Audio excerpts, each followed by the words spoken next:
Welcome to the Bottomline Liberia discussions this beautiful Friday evening. Today is the 30th of January 2026. It's one more day to go. The next time we'll be here will be on Tuesday. That's going to be the first edition for the month of February 2026. But we want to say welcome to all of you for joining us the first time. Those of you joining the first time, we want to say welcome. And if you're here all the time, we want to say welcome. Let me say welcome to my colleagues.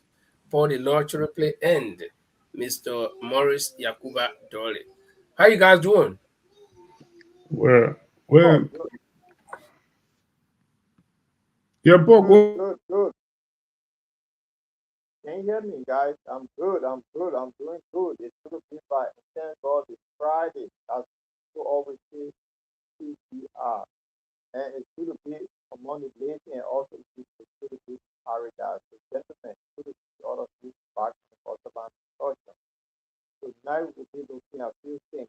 But Dolly, I know in the cold weather enjoying yourself. What you sort of keep in Liberia? Happy nice, but in a deep or what? Yeah, in the cool weather. How you doing?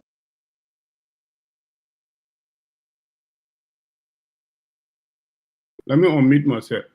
To be Yeah. realistic, it's very, very cool in my end. I even scared how am I going to work tomorrow. To be very frank, it's cool. I don't know, but London always hot a little bit more than the rural area here. Northwest, most of the time you always cool. But I thank God everything is going smooth with me. I have a lovely life. Glad to be with you That, guys that, tonight. that, that's good. That's good. That's good. Thank God. You talk to us, man.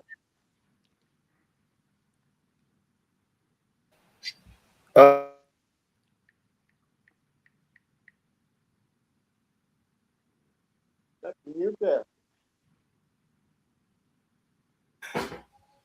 Mr. Dolly talk about the code there. I'm like, the particular week that is ending today or that will be ending tomorrow, this whole week, it has been constant. 2021, 2021, 19, 18, 2021. As we speak, I think it should be about 18 or 19 right now. So it's been very, very cool. And it's going to be constant again the whole of next week. So we don't know. And the snow is not coming. The one that came is the one we're contending with. We know some will come, but once it's not coming, it's always cool. But again, this is Europe and this is Norway for you. The northern part of Europe. So the cold for us is normal. Right now, if the sun starts shining and no snow, then it will be surprising to us. But for now, it's the normal thing. But guys, today we're going to have a wonderful, wonderful program. From the international front, Paul can brief us, and I'll also add to that. Paul, what do we have from the international front and then the local front? Oh, and I'll say good evening to our audience. The international point right there. Donald Trump is still making headway. One interesting thing that happening now is about China and the European countries.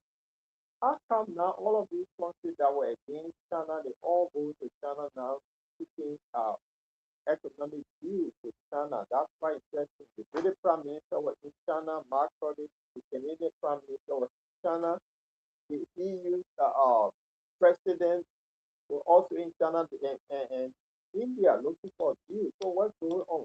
Well, what says that will not do a more money because this is the infra among them because of the tariffs, so they all go to China. But something interesting that I want for our audience to listen to tonight is about Russia encouraging Donald Trump to dig Greenland. So why are they encouraging Donald Trump to dig Greenland? There's a motive behind it. And I think so we'll go with that after we go out for break.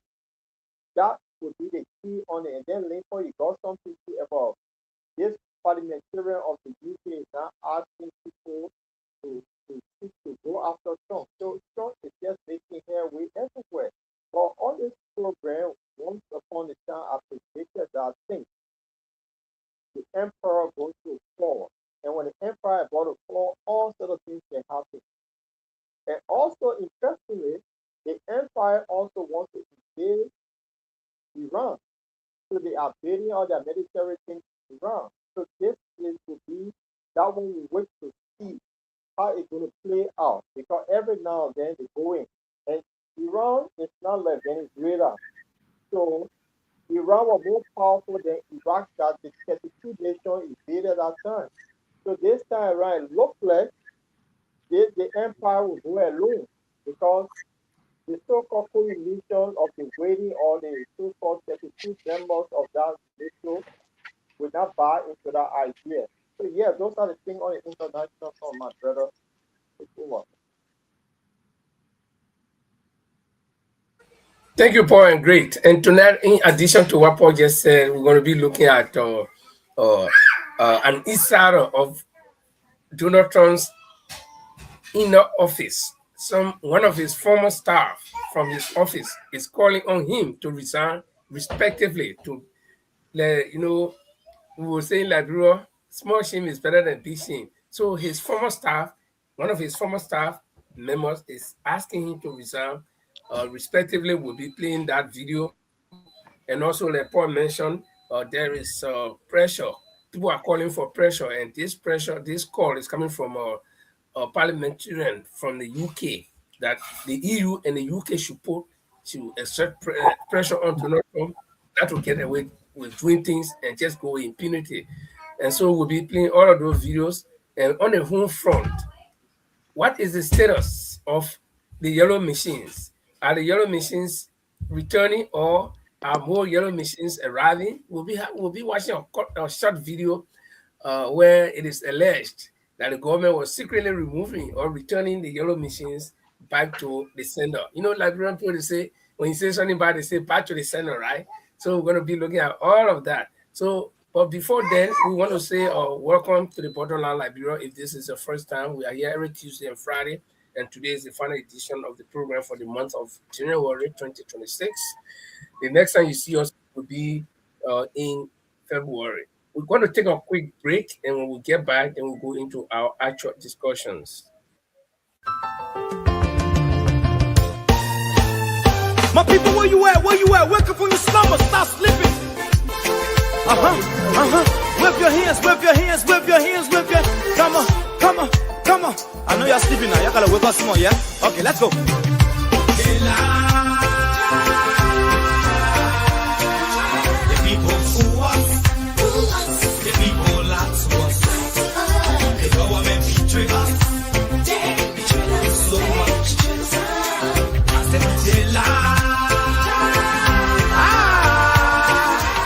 People fool us, the people lie to us, the government betray us. They can lie, they can steal, they will not go. I said we tired with their lies, we tired with their promises that led us to all our damages. We tired with their speech they preach indeed, and now unique they deceive us. The thing we saw, it frustrates us. So why can't you lie? Why can't you steal? Why can't you allow the citizens to beat? You see, we just tell you that's why we voted you. But you screw us, you screw us, you use us and later on abuse us. So why? The government should lie. Why? But that's the question that we ask. They lie.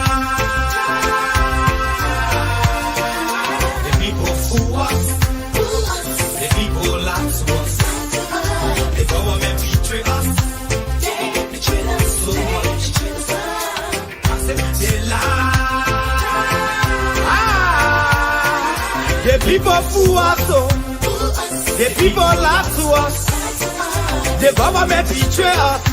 They can lie, they can steal, they will not corrupt. No one to trust, my people, no one to hope on. Nobody. My hope that I have been broken. I'm telling you, brother. So where are the schools? Where are the roads? Where are the jobs that they say they could afford? But they're too selfish. The people tired with their rhetoric. People tired, they tired. You see the reason why we ask why the government betray. They have enough of time, but yeah, then stay they delay. People suffer. No work for people crying for hunger. Look at. Your vision and your mission, your intention to the nation. You got nothing to show. Nothing. So, why? The government you lie. Why? But that's the question that we ask. They lie. The people fool us.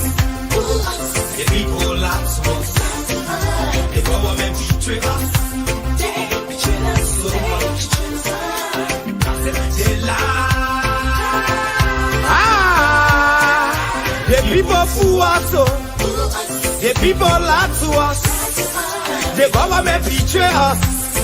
They can lie, they can steal, they go knock the for us.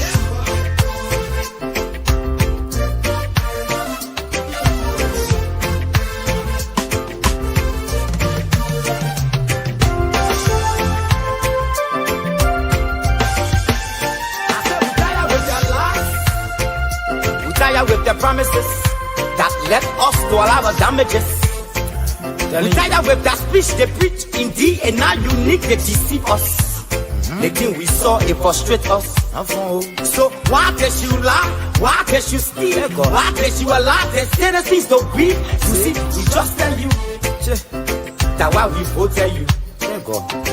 But you fool us, you screw us, you use us and little on abuse us. So why? The government should lie. Why? But that's the question that we ask.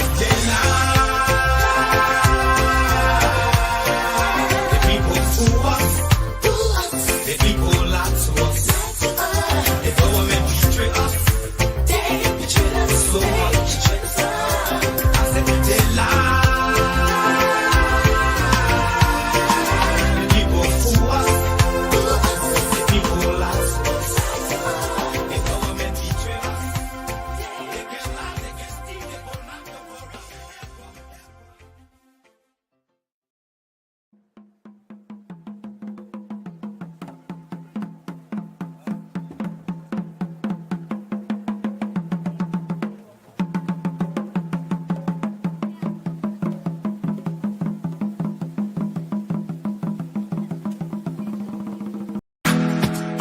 Through trials and tribulations, you have prevailed. The spirit is unbreakable, never derailed. With a rich heritage and culture and grace, Liberia, you are the land we embrace. You are welcome to the Bottomline Liberia.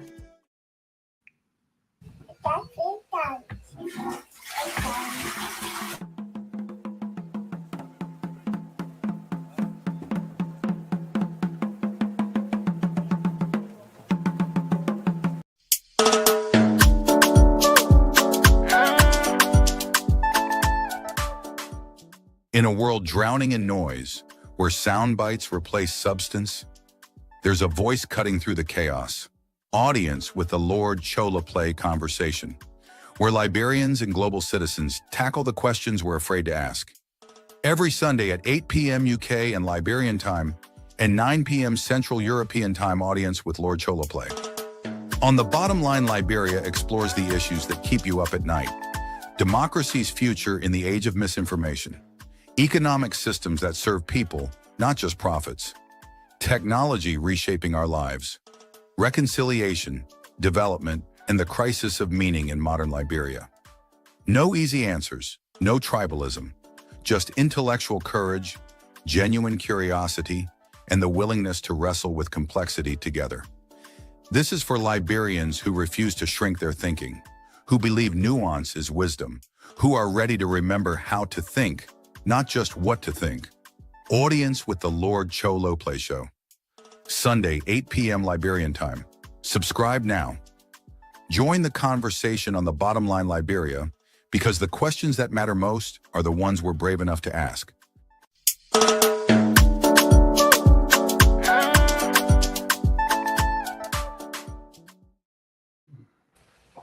And so welcome to the Bottomline Liberia discussions. As we promised you during the end of the year, we said the Bottomline Liberia discussions were going to be taking on new shapes. They're going to have a new outlook. And this is just one of what you expect to see on the Bottomline Liberia. And please look out for Paul, the Lord Church with the conversation. And tonight, I want to say welcome to you. If this is your first time joining us, be a part of us and make this place your home. We are here every Tuesday and Friday. Like I said, this is the final edition for January. And so, for our regular viewers, we want to say welcome again. Please help us to share the show. Tonight, we got a house full of whole information for you. Um, Paul, the world, and Paul and Mr. Dolly, the world as it is now, we are we are at a crossroads. It's been almost uh, it's going close to 100 years since there was war in the world, something called World War, and after that chaotic period in history, the rest of the world came together and said we got to form something called the United Nations so that there will be no more conflict because they knew the magnitude of the conflict from the First and Second World Wars. But now it seems as though the now generation has forgotten because of course, we didn't. Most of us did not see that war, so the now generation have forgotten, and they think that war is just something funny or fun, or war is a game like we see in the movie where they kill the Batman or they kill the hero and the hero will rise again and come in another movie. So it seems as though the war is not at peace now from what we see unfolding. Uh, uh, but the particular emphasis is on one country that has made itself the police of the world, that has put itself at the top of the entire world polity, that they can decide what happens to anybody in the world. They can decide which president can become a president or which president can become president for the country and so forth. So as things are unfolding, uh, it doesn't seem to look good in the future. Maybe a lot of people not looking in the future, but it doesn't seem to look good in the future because uh, back then it was one big country and everybody was afraid. They had certain things. There was one big bugu man in the town, but there are several bugu men now. So you can't get everybody afraid. There are some other bugu men that are even stronger than you. So the way things looking, how do you see a port? We'll start with you and then we'll go to Padoli. And then if we have some videos, then we'll be playing it. Thank you, Linford, and want to say to our audience, welcome to the bottom line. Um, this is the place that we say things. We don't just say it. We don't fabricate lies. We just say it the way it is. No, we come with evidence. But anyway, you talk about it was a big war about nearly 100 years ago, but it was not a war one or two. It was European war. Yeah, put it this way. See, in history, if you follow the European history, after every 100 years, they decide to kill each other. So we're coming to that 100 years now that they will kill each other again. So it's something. So if you visit any of these Western nations, you always see statue of generals that fought wars. So it's something it's in their history. Go to any town, you see this square, you see or military person standing there, or maybe Edward the Eighth or King, King Peter the Great or King Joseph is something. It's always been war. Your So Highness, another great. Alexander the Great, then you have Napoleon, you have all these things. So history tell us that the European lord hated each other. So that 100 year is coming closer. So what happened? All of these 100 years, there's always an emperor somewhere. You had the British, you had the Romans, you have the Vikings. There's someone somewhere. Always they had the Russians there. There's always somebody in Europe that would start something. Then come to Germany, they got Adolf Hitler, where he said, enough is enough. Yeah, Congo, all of these countries, so they can speak one language called German.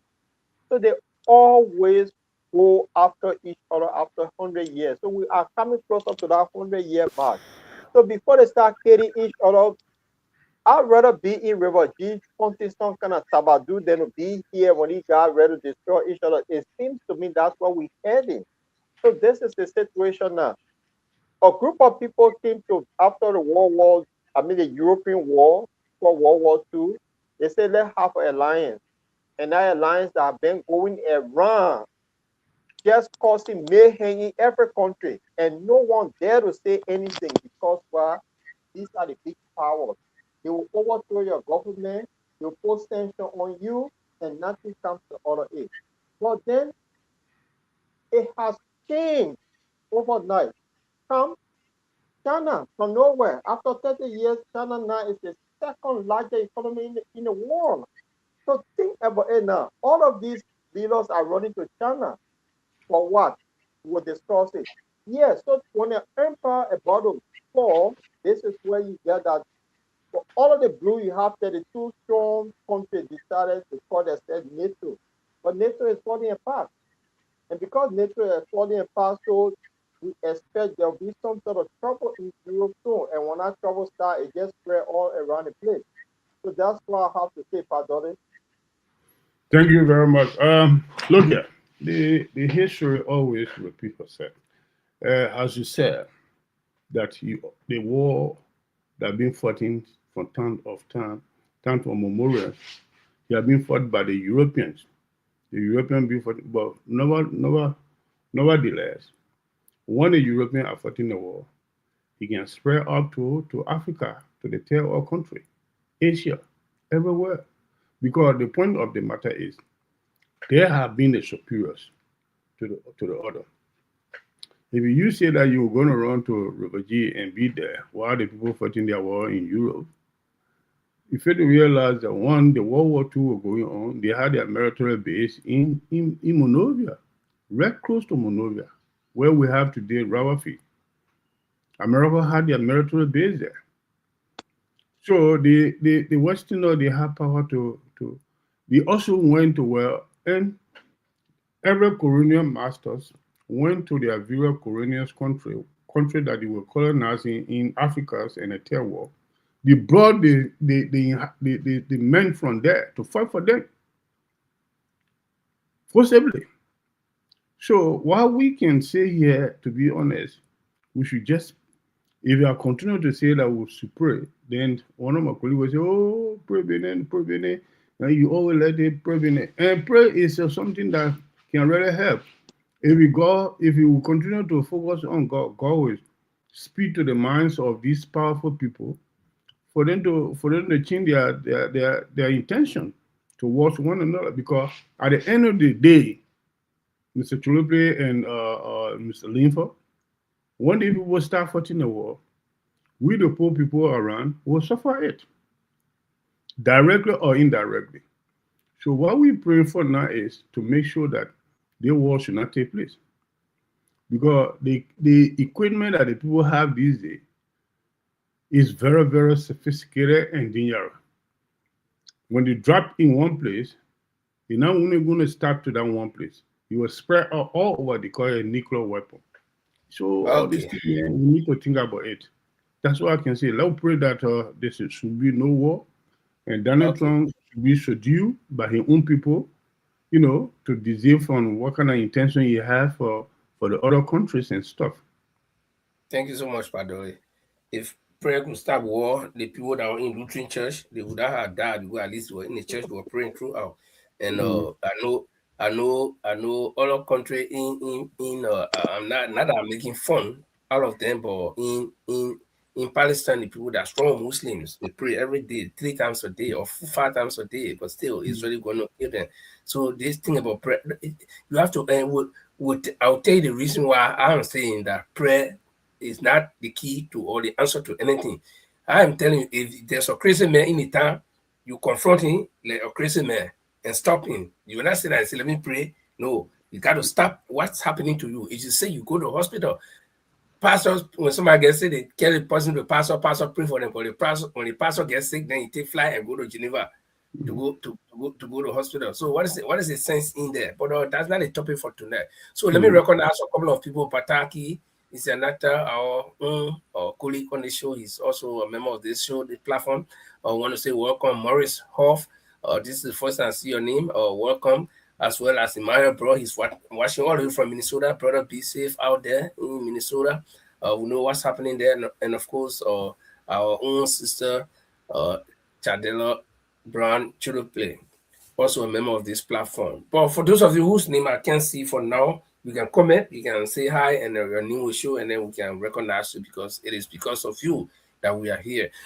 But let's go to Paul. There's a video, Paul, and where Russia is kind of, I don't know, I haven't watched that video, but what I'm hearing is that Russia is kind of like encouraging or pushing Trump to actually implement his dream of taking Greenland. And when we watch that video, we will know what Russia is trying to say, and then we can give our various opinions on that. Yes, Lincoln, thank you. This is the first news reporting this story. So it's on the first news, but we'll roll a video and see. So let me see if I can get my... What must it feel like to be Vladimir Putin right now? He has spent years attacking NATO, he has slammed the Western alliance, he has tried and failed to split Europe from the United States, and suddenly he doesn't have to do it anymore because America is doing it for him. Donald Trump wants Greenland. He wants access to the Arctic. He says it is to prevent Russia and China from taking over the region. You would expect Moscow to push back. After all, the Arctic is one of Russia's most strategic regions. But not this time. This time, Russia is smiling away.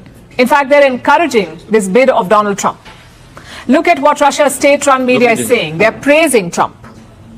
They're openly attacking Greenland. And they're mocking European unity. Trump is being portrayed as a historic leader. Here's how one newspaper put it. If Trump gets Greenland, he would be remembered alongside Abraham Lincoln. Basically, Trump would go into history books as one of the greatest American presidents. That's what the Russians are saying. They're rooting for Trump to annex European territory. And it's not just their media, not just the Russian media. Their ministers are also at it. Look at what Sergei Lavrov, the Russian foreign minister, has said. He said Greenland was not a natural part of Denmark. He called it a problem of former colonial territories. Listen to this.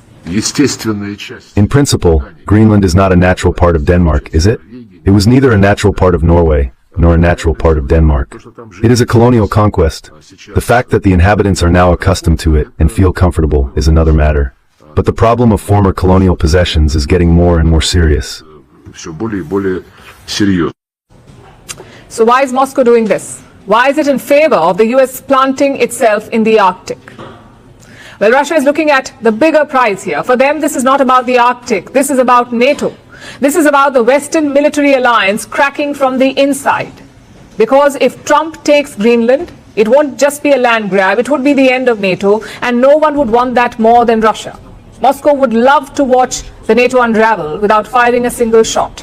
The thing is that Greenland is part of NATO, and this alliance is now going through a period of challenges showing what NATO is. This is why we are not interested at all in interfering in somebody's affairs. So if the US takes Greenland, on what grounds will it lecture Russia? What will it say in Ukraine's defense? What moral high ground will it stand on after doing the exact same thing for which it wants to punish Russia? That should explain why Moscow is cheering this. Meanwhile, Europe is losing sleep. And it was quite evident from this statement by the European Commission chief. Of course, nostalgia is part of our human story, but nostalgia will not bring back the old order. And playing for time and hoping for things to revert soon will not fix the structural dependencies we have. So my point is, if this change is permanent, then Europe must change permanently too.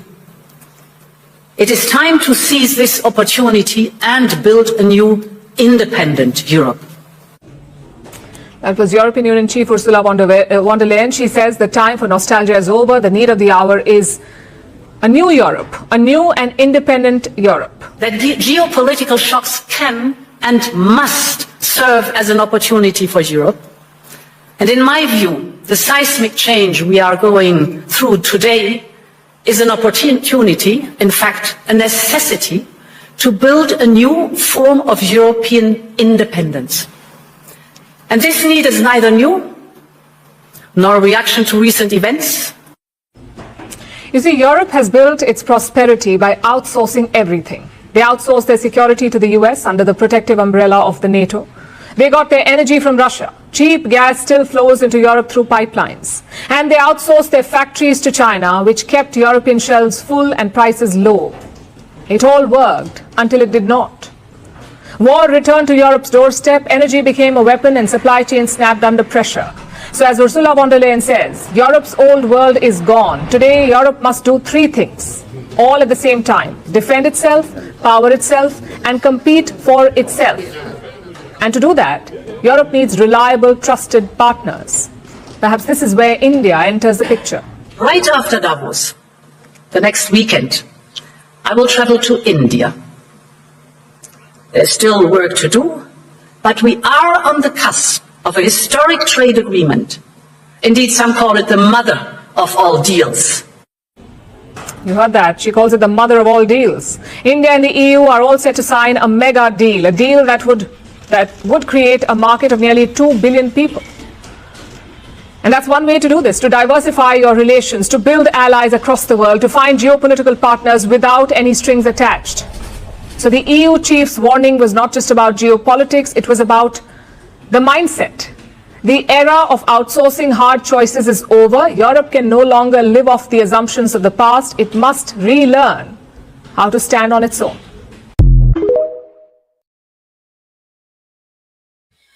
Well, guys, you heard the video.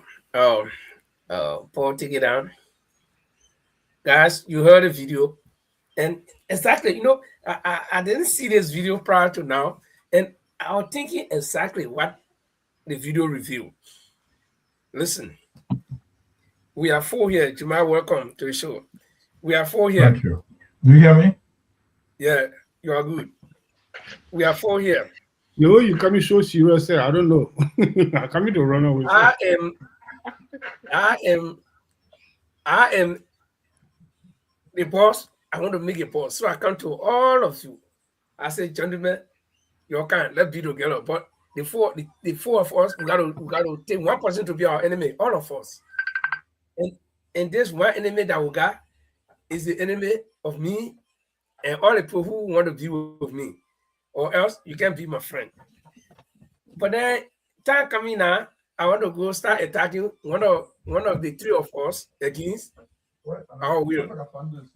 And so that enemy who was supposed to be fighting the three of us will now sit down and just watch us. In fact, he will say, yeah, let them do it. You will not stop us. So, gentlemen, what I was thinking, exactly the video review, NATO. Europe has been dependent. In fact, if you listen to the video, it says Europe has outsourced its security to the US. Okay, yep. So they depend on the US. If anything happens, that US will come for them. So now, the same US that they are in cahoots with, they have been going all around the world, overthrowing governments. The same US is coming back in their own backyard to take one of them. They say when the leopard ready to become so powerful, it can start eating own children first. So they're coming to take one of the children to eat it. So the rest of the children say, but after eating our friend, who they coming for next? So now they are getting sense. And that's why this lady is saying they need a new Europe, an independent Europe, or Europe that will not be depending on one big godfather somewhere, or Europe that will be able to stand on its own, or Europe that will have its own security. So I don't know why you guys, I will let you guys go around the table. But only I'll start with you, security man. Approach the issue, take a question directly. The question here is, this Greenland thing, is it going to do the work for Russia? Because Russia have been the target for Europe, and Russia have been trying to survive the claws of Europe and America through the NATO. So the NATO is trying to break apart now. Is it going to do the work for Russia, that Russia ain't got to fire any bullet like the show said? So Russia should just relax? You are muted. Yeah. Can you guys hear me now? Yeah. Basically, for the Greenland issue, I think a couple of days, a few weeks ago, when the Greenland issue started, I told you people that Donald Trump not going to take it. I said it. I say it's something that he put in fear in the people, but he's not going to do it. Because when he do it, he open an avenue for China and Russia to do whatever they want to do. So for that reason, he will not do it. And if he do it, is it's something that opening door for Russia to do whatever you want to do in Ukraine, for China to do whatever you want to do in Taiwan. I mean, in the other Chinese island that they got. So basically, they're not going to do it, Mr. Chilople and Mr. Linford. They're not going to do it. Be talking it, and here and there reserve. When Russia, whatever Russia strategies he employed with Donald Trump to invade, or you, I mean the Greenland, it will not happen. That's why I can say that thing. It's something. It's just a mind discussion, but it's not going to take place. Okay, Paul. You see, Russia is using some strategy. In fact, they are promoting the idea that Greenland is not an original country by itself. It was invaded, it was colonized by the Danish. It was not originally part of the Danish, but it was colonized for colonial property. So what they're trying to say is that any country can also take it if they're able to take it. That's why they say we're not part of Norway, we're not part of Denmark. So Russia and America can go ahead and take it. But under there is a trick. The trick here is the moment America takes Greenland, NATO will scatter. And so Russia is now using the avenue. I don't know whether you see it from different angles. Well, Linford, it's a smart move. You know, the Russians, they are good. It's just that the Western media have their propaganda tools that they use for years to convince people. And Putin said it once, if they ask him nothing, the war will be violent because it always been one-sided. So, and you know the guy they call Donald Trump is the man that left for people to praise him. He loves praises. So when you tell Donald Trump you become one of the greatest leaders alongside with Abraham Lincoln, what does that mean? That man left praises, so if he invade Greenland, America alone, because this is not the first time. Donald Trump is not the first president that actually they wanted Greenland a long time. So if he invade Greenland, it means he'll go in history like Abraham Lincoln as the way the Russians say. So they telling Donald Trump said, do it. You'll be one of the greatest leaders because the man loves praises. So who benefit in it when that happened? NATO will break up because NATO all along, before we were born, they were telling us the Russians were coming. They were the bad people. So all along, you know that the Eastern European had this thing called the Warsaw Pact. After the collapse of the Soviet Union, what happened? Warsaw Pact broke apart. But why NATO still refused to go a separate way? So now NATO against one country in the world is Russia. So Russia see now if NATO breaks out, that 32 states, that 32 nations that come together, it will be on a playing field. So it will be like, who is the real power here now on the planet Earth? Instead of 32 nations putting together, go after people, but let us be equal. And then let's see who have the real power. That's why they are saying they want for NATO to break up or to break it up.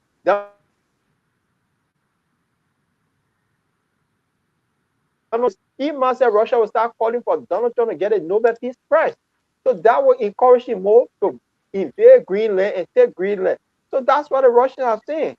Yeah, it's a land that was invaded by the Danish. It's not owned by them. Look, they're all the way in the Antarctic. They're in Europe. They're not close. So, Donald Trump, please take it. Right. Well, it's getting interesting by the day. But on the other side, when people who look at conflict resolution, people who see things happening the wrong way, and they want it to be corrected. And like I said before, every bad soul will need bad medicine. Or if you got a crazy man in the time, you better stop him before he causes more damage. So you got to confront it on here. So there is this parliament member in the UK who is calling on EU countries to come and confront Trump just as he is and don't allow him to get away with things. So we'll listen to that video and then we'll from there we'll take it from there and discuss it.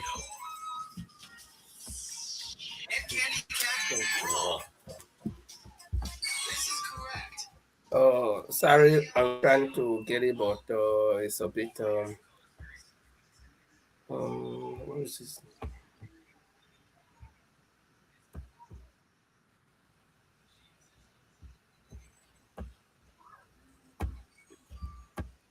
Ah.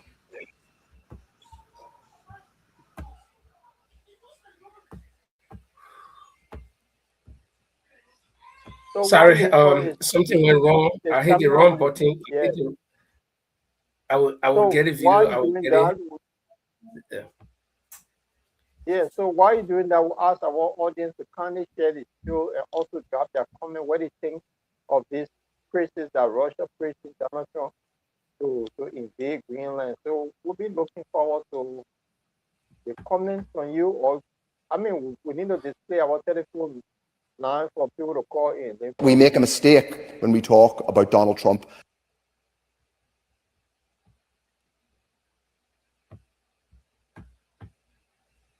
as if he were some kind of normal US president. This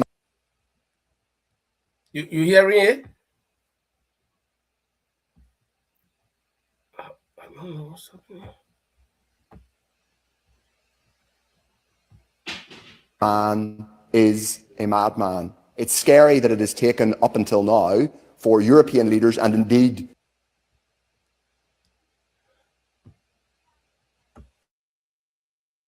I'm not sure. But Paul, are you hearing it? It's playing from my side.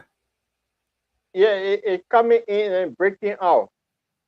Oh, okay. But no, but then it was playing. Okay, so we roll it now. Prime Minister Starmer to stand up to this individual, to say clearly to him, no, this is completely unacceptable. We've seen grotesque actions, including, of course, what's happened in Gaza, but we've seen ever more grotesque, preposterous things. His humiliation of President Zelensky in the Oval Office, his actions in Venezuela. Leaders across the world, including the EU and the UK, need to be clear with Trump that there will be consequences, economic and trade consequences, to be clear, Mr. Speaker, for threatening an independent, sovereign state in this way. He cannot and must not get away with it. We make a mistake. Okay, I don't know how whether it was clear enough, but he's actually saying that the EU and other powerful countries should stand against Trump and not let him get away with things that he's doing, because it's like you got one guy in the town who feels that he's a giant. He grabs the first guy, he beat him, go to the second guy, the third guy. So his target will be the entire town. When you finish, by the time he's done with the rest of the men in the town, you start extending it to the next town.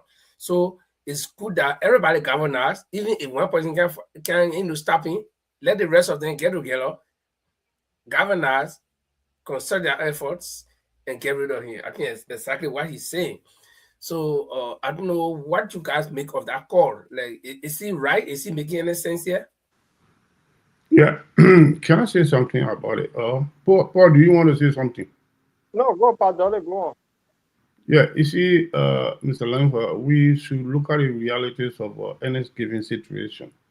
You see, if you see America or Trump behaving this way because he's a head of state of the United States of America, and you see most of the things that now even Trump alone, any other person there as a president of America always feel superior. The reason is simple and clear.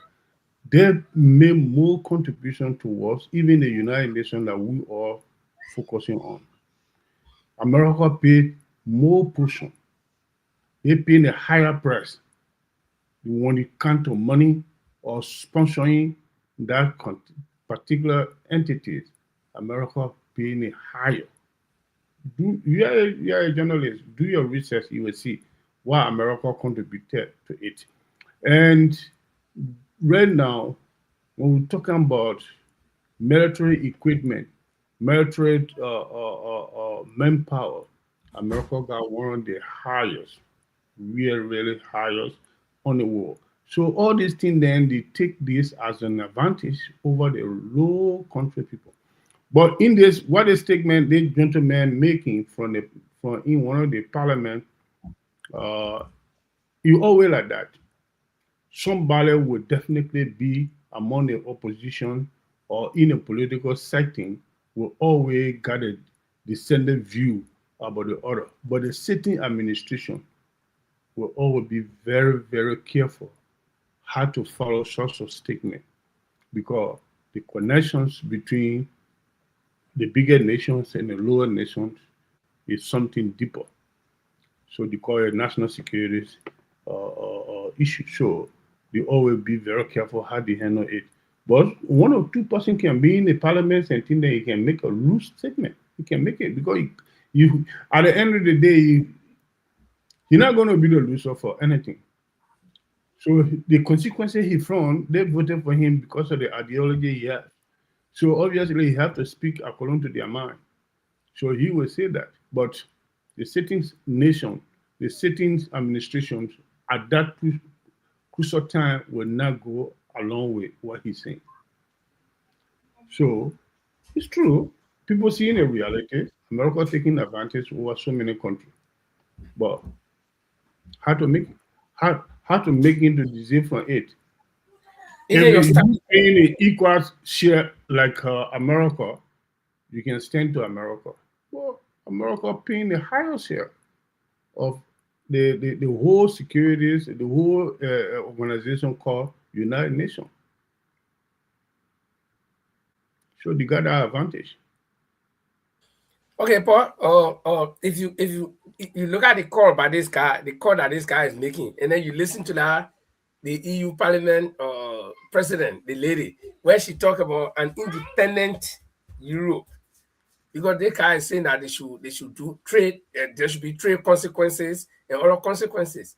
Okay, so and this lady Yeah. is calling for independent euro or euro that will not have to rely on anybody. In fact, they are even extending their friendship to other country where she said she was going to meet right after the Davos meeting. She was going to go to India, and we saw a picture of her in that video with the Indian president. So, is he making sense? She making sense. Linford, let me point out to Padoli something here. You talk about America being the highest donor of the United Nations, granted.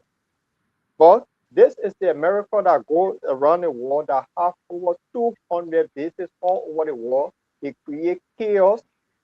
If you go causing trouble, definitely you spend because you bring trouble. When the trouble starts, you go and spend.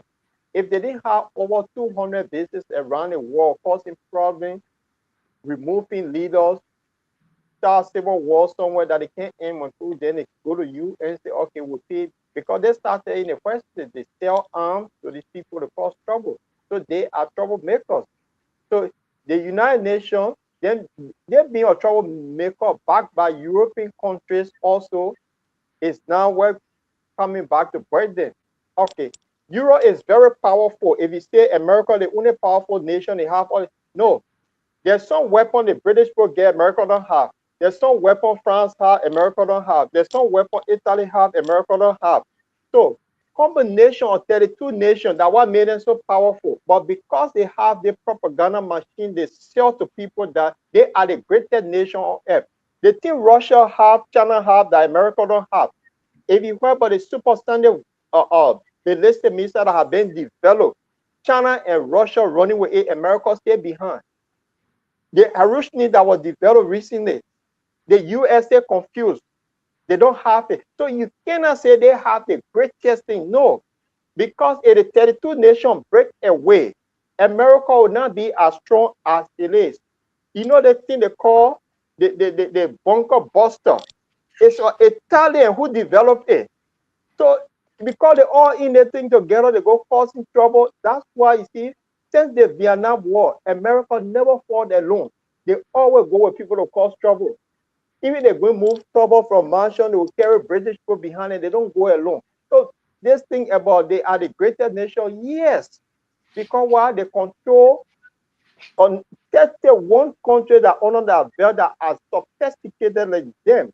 So now they tell the one country because they took this guy, make America to be the head of that empire that is running.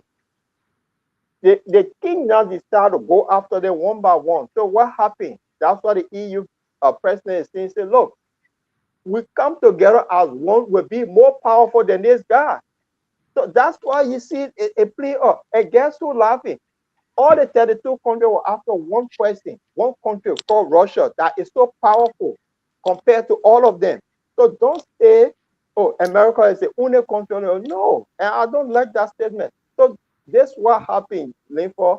I just want to say, hey, I just want to clarify that, Padolis. I agree. Mr. Chilbre, I 100% agree with what you just said.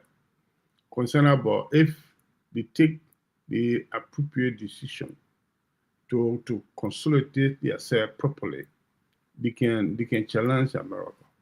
Until they keep themselves as a puppet to America, America will always dictate to them. You see, one thing in that video that really caught my eye is when the commentator said that Europe has outsourced its security to America, and that's the worst thing that anybody can do. That's the worst thing that once you put your security in somebody's hand, that person can control you anyhow, anyway. But then, just at least people understand what I'm talking about. And guess what? If you see, America goes around the world trying to build military bases everywhere. If they are so powerful, why they can have other bases in a country when anything happens, then they take off from there to go fight. But they come and either force you or beg you or buy you somehow, coerce you and say, let's build the first bill that will bring is, let's build our military base here, then we'll protect you. You see, a country, vulnerable countries like Liberia, they'll say, yeah, you can't build it here. Okay, and we had the Omega Tower in Liberia that was spied during the Cold War, that was spied on enemy all around the world, on enemy submarines and whatever. When they developed advanced weapons, what they did, they scrapped that Omega. In fact, they left it there and said the Liberian government can take it. What will do it? They had to end up scrapping it. Okay, so they come and say, well, we we'll protect you, so let us build our military bases here. How many times see France going to build military bases in America? How many times see Great Britain go build military bases in America? What about Germany? But it's not America that will come to other countries and say, let me build, that's why they think they're powerful. Right now, this military build-up that is going on in the Gulf, in the Middle East. Okay, I saw they have moved few warships there, and then what if Qatar or all the other countries were not in their favor and say, you bring your ships here, you think they'll go there? But because they didn't buy all the countries, somehow they coerce them, they make them to believe that they will protect them. So that's how they say they are powerful. But if you're powerful enough, go stay to America, stay in your 52 states with all your bases, with all your weapons, and go find Russia way on the other side. Let's see how powerful you'll be. But because the Europeans have outsourced their security to them, so they say, okay, we can build our military base in Norway, in Germany. There, how many times see any of the European countries going to build military base in Europe? I mean, in America, no. You see, so now they are waking, they are wakening up, and it's a rude awakening. Sometimes it's good. No, there is this thing about life where life has its own way of changing itself, or dressing itself, where they feel that forming the NATO will be in their own interest. Of course, it serves their interest, but tanking and life will just start with them. Come on, will just start with them. So they have to break up. It takes one guy to break the whole thing up, and that guy is Donald Trump. But somebody said that Trump should step aside, and this person is a former Trump employee. This person worked with Trump in his office during his first term. So we'll listen to that video and we'll hear what he has to say. By right, The name of the guy is Steve Hendricks. So let's listen to what he has to say. I served our country under Republican and Democratic presidents. I want to talk to you as a fellow American with respect, with care. You are the oldest president ever sworn in.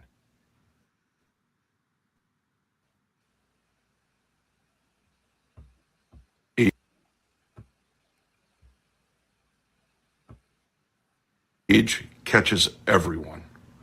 Over the past year, your choices have grown more extreme. You pick fights with allies. You threaten partners. You treat friends like enemies. You grant pardons to drug lords, to organized crime figures. You push tariffs on our best allies, including Canada and Mexico. You pressured Panama over the canal. You revived the idea of taking Greenland. You keep undercutting NATO, the most successful military alliance in history. When America pulls back, others move in. China, Russia. Your national security strategy abandons American values. You replace them with might makes right. You attack the Federal Reserve. You hint that you want control over it. Strong nations do not bully their own central bank. At home, you flirt with using troops for politics. You threaten the Insurrection Act.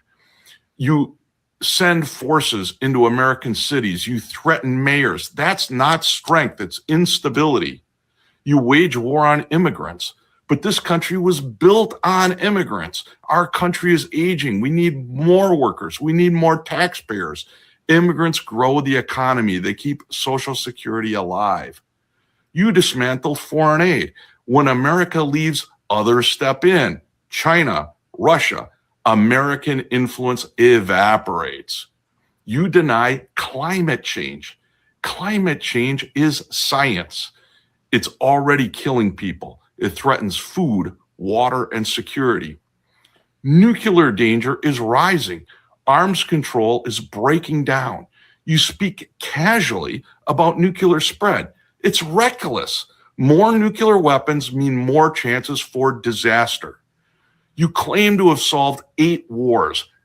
That sounds delusional. Not even your cabinet believes it. They no longer tell you the truth. They tell you what you want to hear.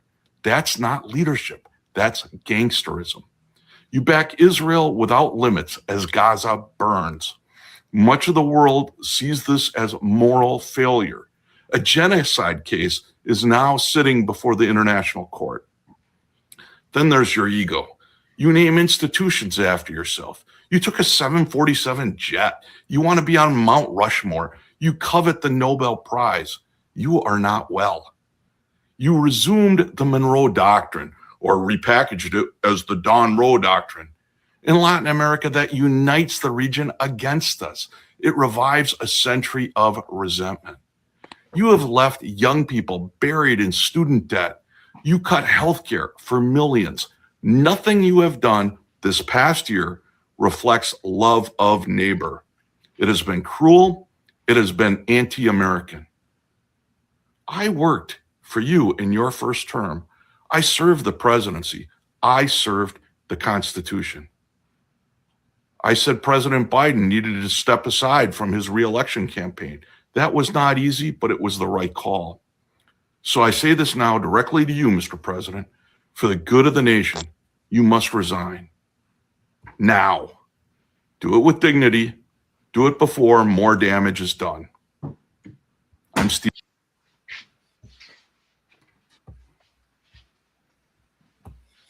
And the guy name is Steve Hendricks. He worked for Donald Trump in his first term. So this guy is an insider. And everything he laid out here in the past, in the 4 minutes video, everything was on point.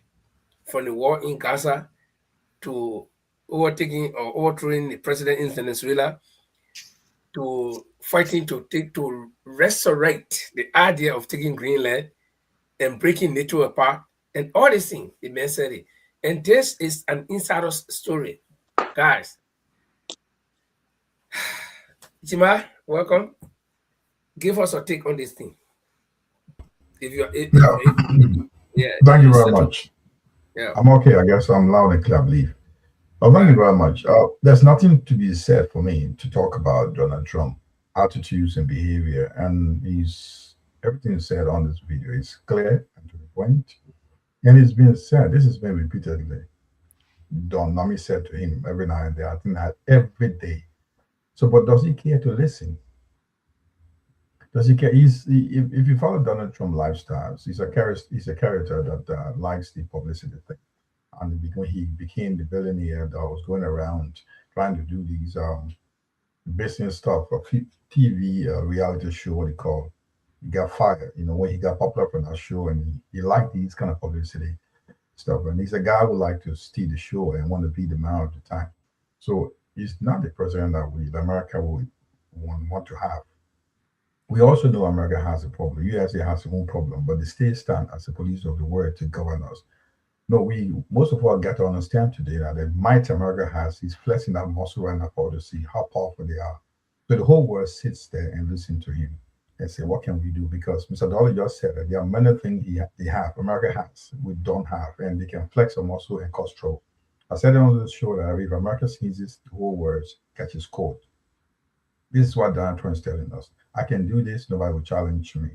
There will be a time he will break that country into pieces, and this is why he's going about now. The attitude in America against immigrant is he cannot discuss that. I've not seen in my lifetime like you put people, military guys on the street to chase people out. It never happened in America in anybody's lifetime. This is the first time I've ever seen. And nobody's talking about it in the leadership. There's not talking anything about it. So what about going outside? And what he has done, listening to the people, to the allied countries, the partners, that it can't even be discussed. So it's unbelievable, gentlemen. The attitude of this guy, I don't know how you can, we just need, how do you call it? We need, I don't know how you, I just don't know how to say it. How are we going to come out of this with this guy is causing us a lot of stress right now. Not only we thought it going to be the issues of Gaza, of Israel, or stuff like that. It's going beyond the allies, the partners that have been working with them for years. Look how they're stressed. They're thinking every day how to get out of this. But now you heard the story that they were saying they need to come together to be powerful. They have to have United Europe. And now this gave our thinking in Africa. What do we do? Now, from weeks from now, the AU will be having the meetings. But now they say the blueprint or something product what they're having. So every continent should be thinking what should do because we are seeing the might of America right now, which is unquestionable. So they gave a lot of way to think and prepare ourselves for tomorrow.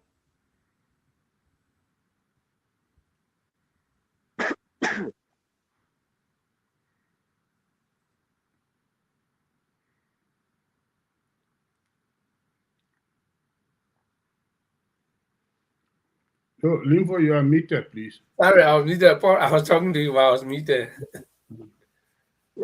Right. Go on, Linford. The thing is, my take on this, the crazy people in America decided to go for criticism. The man was president before, they saw his behavior and they decided to bring him back. So, and why they brought him back? Because that is the attitude of the Americans. These people that don't have time for no one, no other race. Remember the European that went to America that decided to harness the rare American, the owner of that land. They went to Africa to black people to be slaves for 300-400 years. These are people that don't care anybody. If you go all around Europe, you find people there, Marine Le Pen in France, you get UK, you get Nigel Farage. All of these people will wake up because of Donald Trump. So nobody can say anything to him now. They've been looking for somebody like him. In the old days on Kindle Europe, they used to call them skinhead. It means that people don't let any race. So they follow Donald Trump. So how on earth will they criticize him? He's not going to step down. They enjoy what Donald Trump is doing. Imagine in America, they're going after immigrants and the country are built on immigrants. But a particular immigrant they're going after is the black that they don't want, the black, the Latinos. They only want themselves. So who's going to tell him to step down? Nobody. The guy will get away with everything because the long bear pray that the Messiah that we long bear looking for has arrived. And this is why we all feel the election in 4 years, and there'll be election in the UK. There's a guy called Nigel Farage. He's one of the strong supporter of Donald Trump. He's gonna win.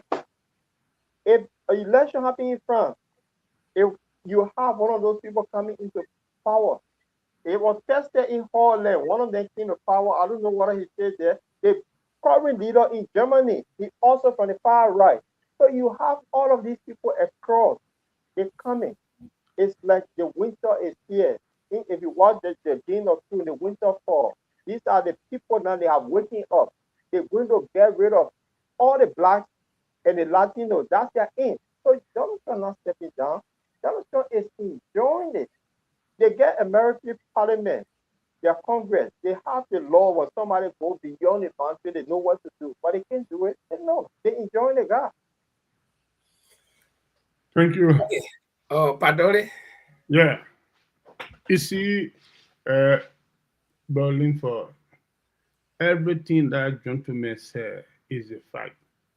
Is a fact that we seen it, we hearing it. He did not fabricate any story. Everything that gentleman said in that his short video is a fact. But at the end of the day, like what Mr. Kamara and Chulupi said, that is the order of the day. You see, the insignificant human being that here is gaining momentum now in the English quality. People are deflating from conservative going to him. What they going to offer down there? What they going to give down there? What the men have to really set to the British people? But yeah, it's still people are going there. So this is the order of the days, Linford. So okay, I don't have much to say about this thing yet, to be honest. Yeah. Oh, let's say welcome to Francis. I know Francis. Yeah, have if been, we can go to Labrador and talk about our country, at least Francis have been listening to us in the back. But Francis will get play a video about Cliff Hendricks, a former Donald Trump employee during his first term, where he laid down all of Donald Trump's misbehavior, and then he's calling on him to resign. Do you have any short comment on that so that we can transition? Look, guys, and first I'm gonna say thanks to everybody for the show, keeping it up, and to our audience again. Look, that was an understatement. Trump being resigned. I mean, he should resign voluntarily. The man will not resign. Look, the American Congress need to get together, bipartisanship, pull a bit of impeachment on the guy. They had the 25th Amendment they're going to use. Look, the man is like a stray dog. He's going around, causing problems around the world. Now, look, there's a strategy. He wants people to forget about what happened in Gaza, what happened in Venezuela. So he's just going around, he cause trouble here, he goes another side. So they put attention and then he goes another place. So look, the man needs to resign. But otherwise, the world is going to be in a turmoil. I mean, people will go against each other. We all know what the end result will be. Okay, thank you so much. But just to close it up, I think what the guy said, Paul is saying that the guy, I mean, where do we go? How are they going to get this guy out? There's only one way to get him out. The elections will get him out. You see, the good thing is that the American Constitution will not allow you to go for third term. And this is one of the reasons why this guy is doing all of these things. Because he knows that whatever he does, whether he does good or bad, he'll still not be able to run again. And the people will vote. And I think the Americans' eyes are opening. Most of the people who voted for Trump, they were the foreigners, the Latinos, and I hear most of our Liberian friends, sadly enough, they don't want anybody to talk about this thing now. When you talk about this, don't make fun out of it, it's true. But when we used to talk it before the election, they say, Trump, the man can tell nothing. The man started building wall. In first term, he built wall. with neighboring countries where you're separating children from their mothers. You saw that. Then you start voting for him. Now he's coming inside America. Inside, you're not coming from outside, you're in America and he's chasing you. Then when we try to say, oh no, you're not made fun. Your president is your president. No, you saw this thing. This man did not hide this thing. But we hope that during the election time, next election, if anybody who is supporting this guy out there tries to run, I hope people will not vote for him again. Because it will be a continuation of what he has just established. And it's true that his idea is sweeping across Europe, it's sweeping across the world, across America and Europe. But guys, let's transition to Liberia. Uh,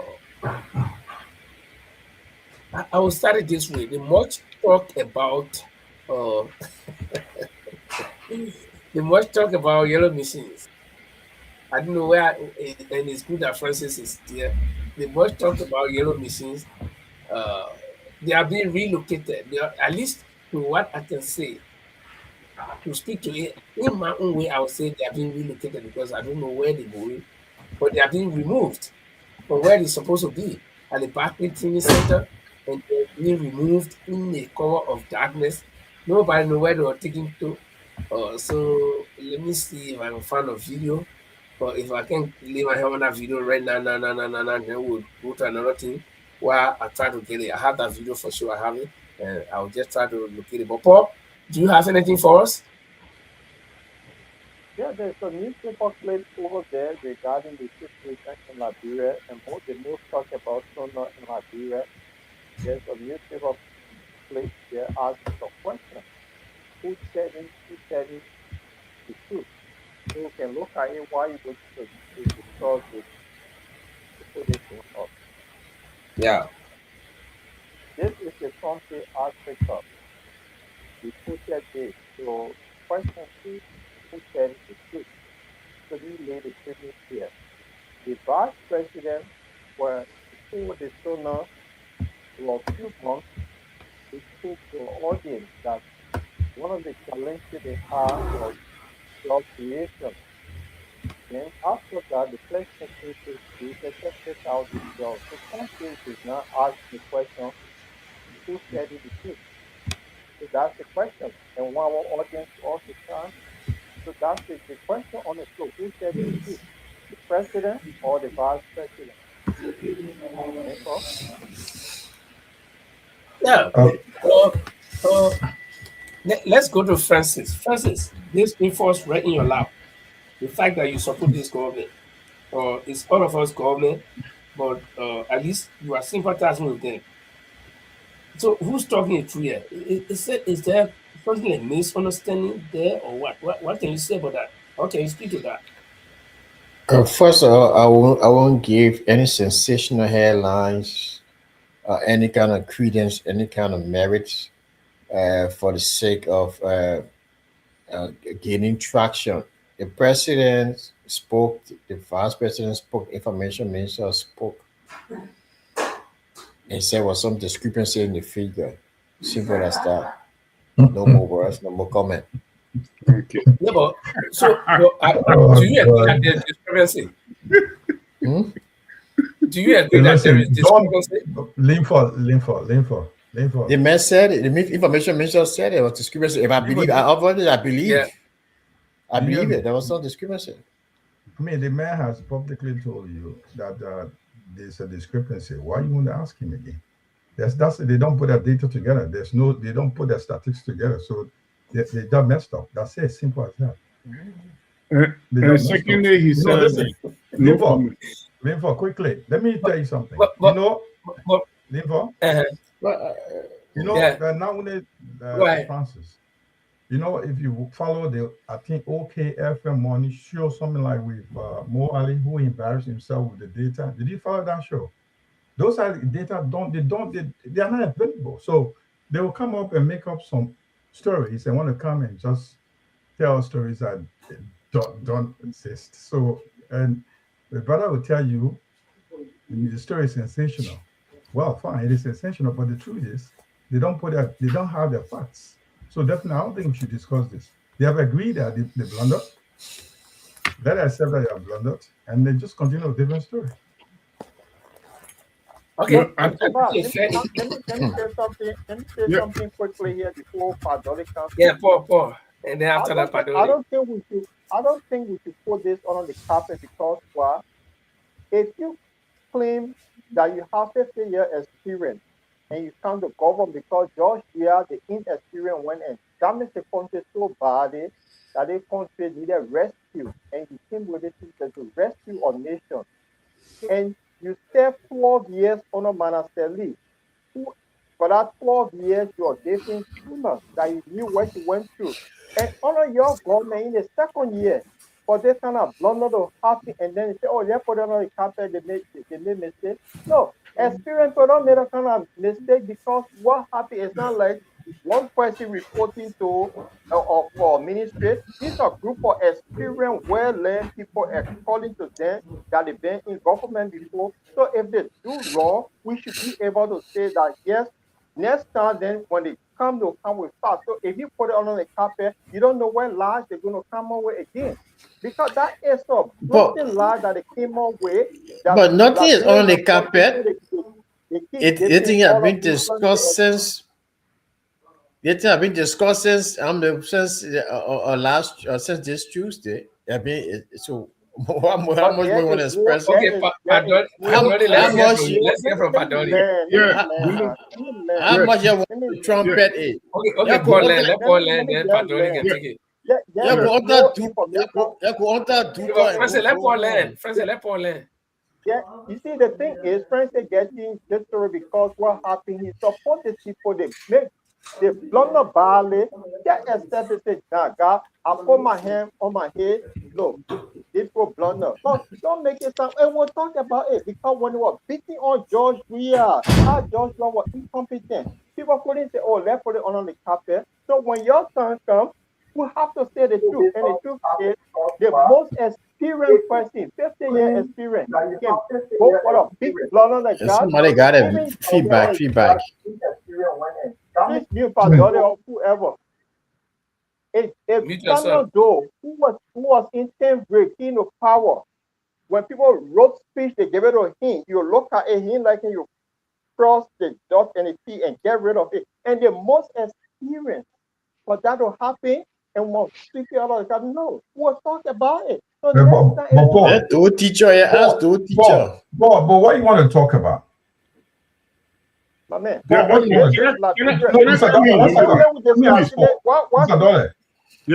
want to talk about? The people said to you they can't provide information. They don't have the question here is who's telling the truth? That's they're all lied. They're all lied. The vice president says something, the president, so between the two, who's telling the truth? That's they're all lied. It's clear that the information is not correct. They're all lied. Simple as that. Let's hear Padoli. Answer the question now. Who lied? Who lied? The president or the What are they lied? What are they lied? Yeah, Paul. Padoli, let's hear from you. Yeah, Paul.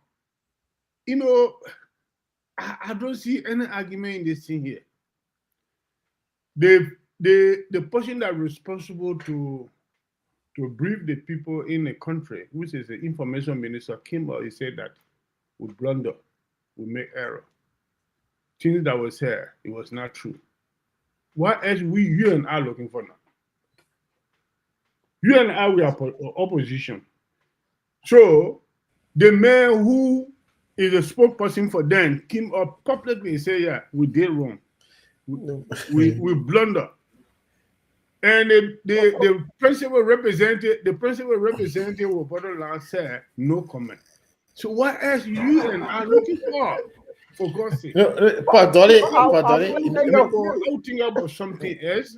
No, what Paul looking for here? Paul looking. I can give you your answer. What Paul looking for? No, forget it. Don't tell me. Paul looking for. I know what are you looking for? To announce it with loudspeaker. You talking?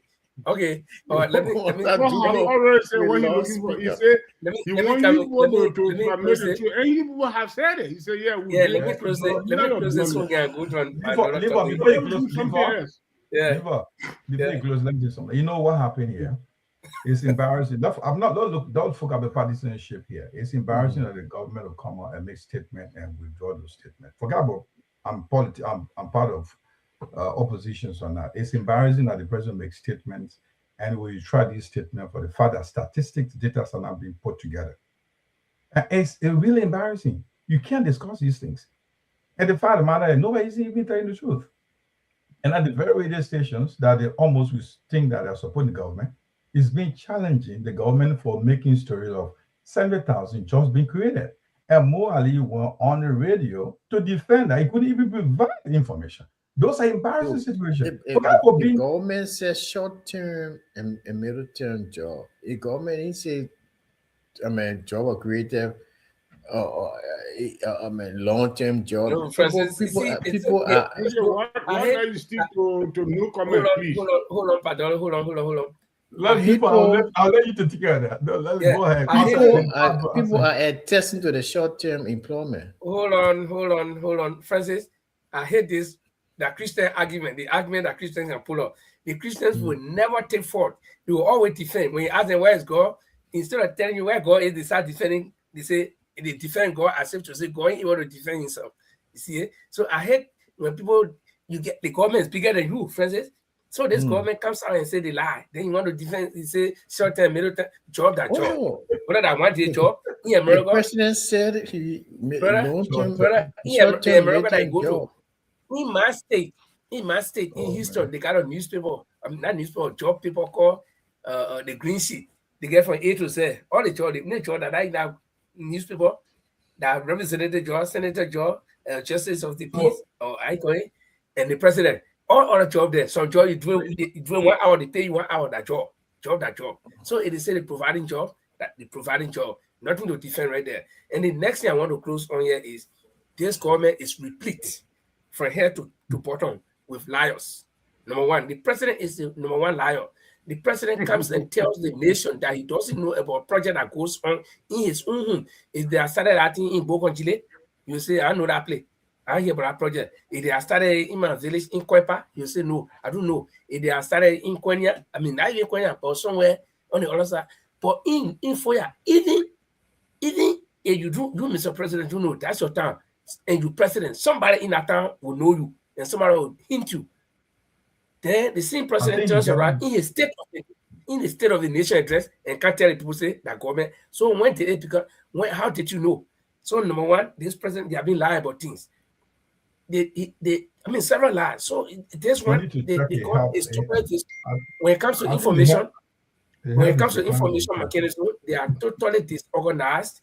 Where the deputy information minister for public affairs will say that this project in Foya was for ECOWAS, and then they retract that one. Then he say if for what it is a Manuel Union, then the president say I know the same project. Then you come back again and say that government project. So what there to defend again? There is nothing there to defend. Okay. No, if I were friends here, I would just stick to no comment. Oh yes. And that will save you. But guys, we take a quick break. Yeah, we'll take a quick break. We'll take a quick break and come back. Then we continue with stories from Liberia. So if you will also, and let's welcome two more people that are new here. Journalist DK, the General, and one ambassador, Daniel. If you stay here, I want to say welcome. This is a Bottomline Liberia discussion. We'll take a quick break.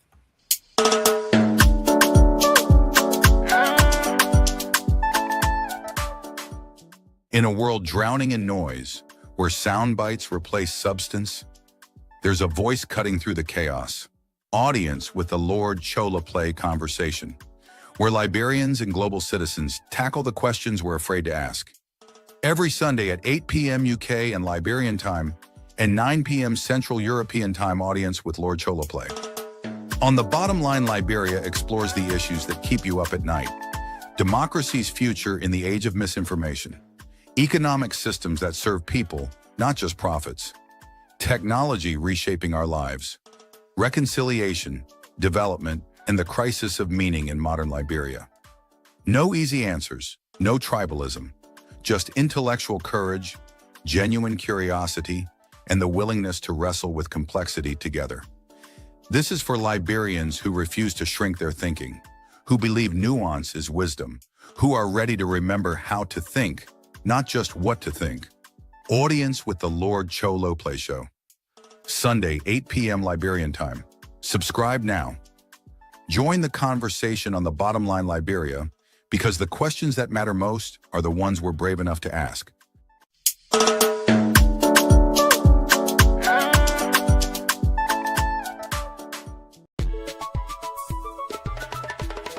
You're watching the review of Liberian newspapers' headlines that made news during the week on the Bottomline Liberia. Please join us every Tuesday and Friday at 7 p.m. Liberian time, 8 p.m. UK time, 9 Central European time. And welcome back to the Bottomline Liberia discussions. Across Europe, we are placed in our respective cities and studios. On my far right on the screen, I don't know how you're looking at the screen, but the man in the blue is Jima Kamara. He's based in Manchester City, whereas right under him is Francis Mensah. He's in Scandinavia, my neighbor. He's in Sweden, the Royal Kingdom of Sweden. And also stay on to the bottom is Mr. Morris Yakuba Dolly. He's also in Manchester City. And Paul the Lord Chiripley on my far left with the cap, the only man with the cap, is in London, and he's a friend of King Charles. In fact, he's going to be the host for this program called Conversation with Lord Chiripley. So you are welcome. And if you join us the first time, I want to say, stay here. We are here every Tuesday and Friday. But guys, the government, we just listened to this. Was it the third State of the Nation address? No, we don't want to listen to that. No, hold on. I don't want to know. The government's in the third year. Yeah. And the president, in his inaugural address, he said, there's a second sooner. The president, in his inaugural address, he said, no car will get stuck on any road in the country, meaning all roads will be paved. They will be good. Even if they're not paved, they will be refurbished. I was in in November, I was in Liberia, my car got stuck alongside a truck. It was even the truck that helped us to get us. So I'm living with it. The cars are still getting stuck. Get a better car, man. Get a 4-wheel drive. I don't drive 2-wheel drive. I know in my life, unless maybe I rent it. Although the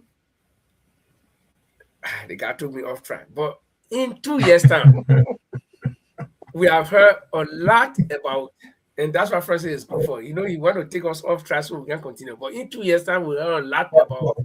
Francis is on government pay for distracting people. So you should know. Every show guy, yeah, no, he's on government payroll for distracting people. So we've heard a lot about yellow machines coming to Liberia. If you're behaving like a K-Hassan. At one point, the yellow machine sunk in. At some point, they say, oh, the tea were not good. We heard some names like Mama Kaba or Mama Ability. Yeah, Mama Ability. So all these things, the yellow machine, all kind of things, everything, people connected to it. And then the vice president himself, he went to China to go follow up this yellow machine. Hey man, what group of yellow machine? And they say, well, 286. Some of them came and some will stay on the sea. I know what can I say bringing it. Then recently, I think 2 days ago, surreptitiously, under secret, under the cover of darkness, and the only thing that God bless them is that they made mistake. They put on, in fact, in that fault, because the street light they get in Liberia that were that I call solar light. So you can call it off. They would have called out all the solar light for the yellow machines to go. So they were removing it from where they've been parking. The few ones that came. And information are that the owners, apparently they are not paying for it. So the owner say, well, here, we just give you small, you don't pay, you bring it back. So they were carrying it back under the cover of darkness. They didn't do any deal. Because these things, when they came, they paraded them around the city. They paraded them. But then in the net, time to move it and they move in the net secretly. So I got a video that I will show. And let me hear what Francis will say again. Maybe this one in not a yellow machine. So let's roll the video and see.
Francis, are Yeah, these new Linford. aroused? Yeah. Linford. Yeah, I think Man, before Francis speak on that, Francis, I want to come in. Man, for If you, God's sake. Go ahead. let's be honest on this. This story has been in the news. It's nothing new. I don't think Francis should be comment on this. The deal, we all know about it. The deal did not go well. And the government came out to say that we're going to return all the yellow machines, and we said it on this platform. They did not do anything. The government going to return them, and they're going to ship them back. So they're buying new ones. So carrying these things is nothing new, and I don't think they've been done under that cover. So it was being reported in a lot of major newspapers in Liberia that they did not go well, and they will return them back. Simple as that. So I don't think there's anything big about this. There is, you see, the same thing what Paul said that we shouldn't distribute anything. I mean, why did they parade these things? They paraded these things all around the city. Linford, let's be honest here. I can bring something to the country. The deal did not go well. We can send it back. That's what happened. They told us the deal did not go well. They paraded but they should not have paraded it and put the people under the impression I think Frederick got a good argument in this thing here. No, there's nothing like this. There's anything can come. Look, they have contract. How come I will say you give a chance to speak, gentlemen? The thing about this, I've said here, I don't talk about partisan politics. Let's be realistic in this point. The issue when the government was lying, government lied. I will talk about it. But this thing, they made an agreement. Things came to the country. The government involved. It happened with the yellow bus. I mean the buses that came from Ghana.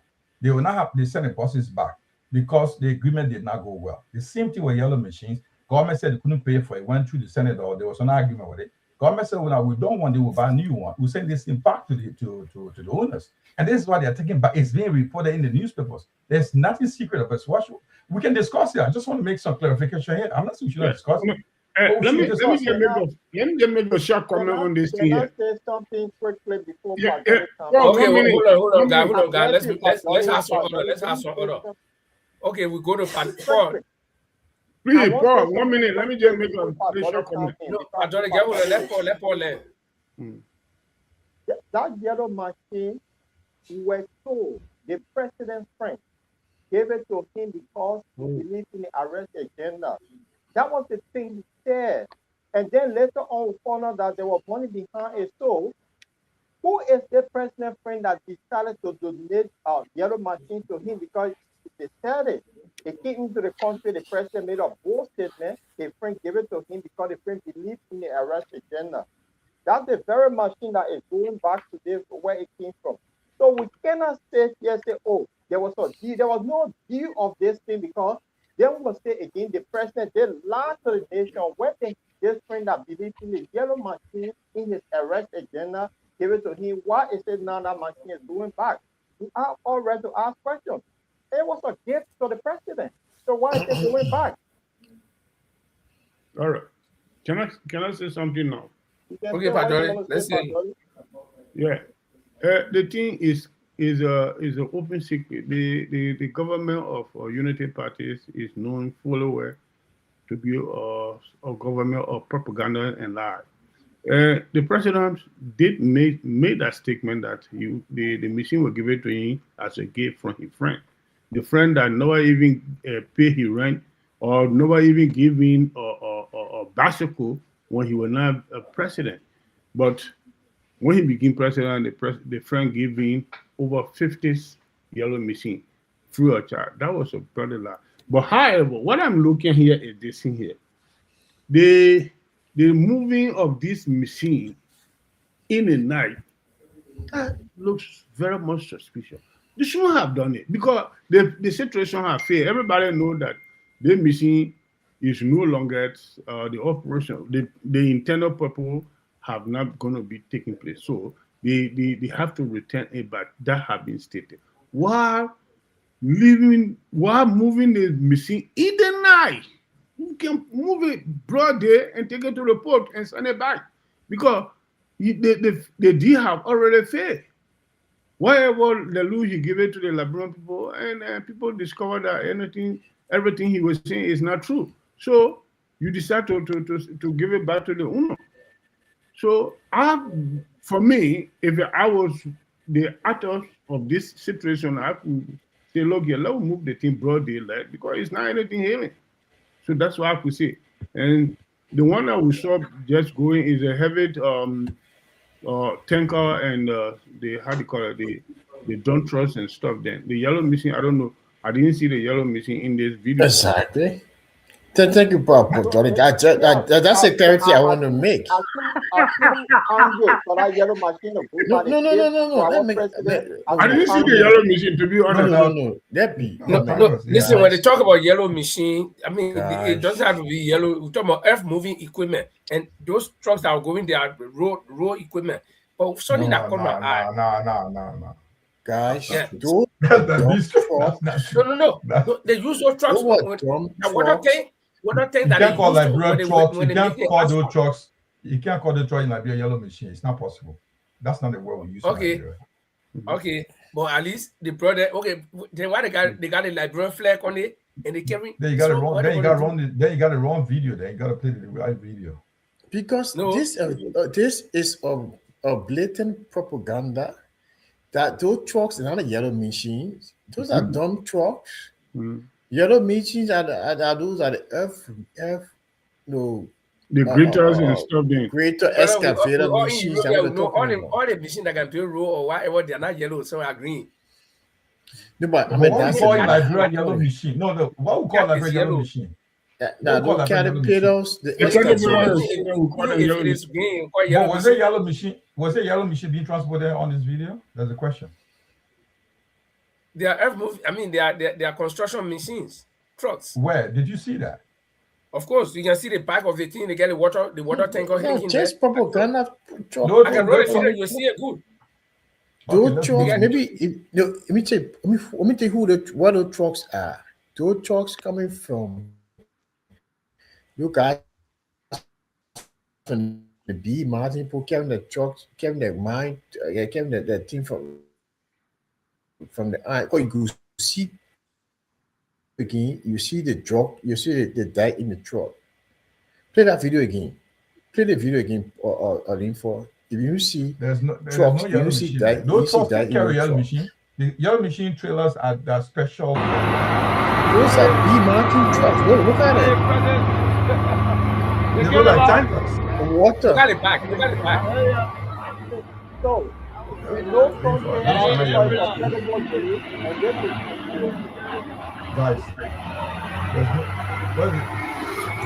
guys, from Africa there? Yeah. Look at it back. Look at it back on that truck. Look at it back. Look at it back. No man, I think we are.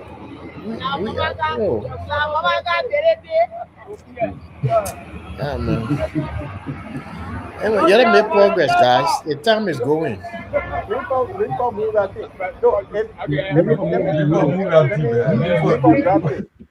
These are dump truck and a water tank.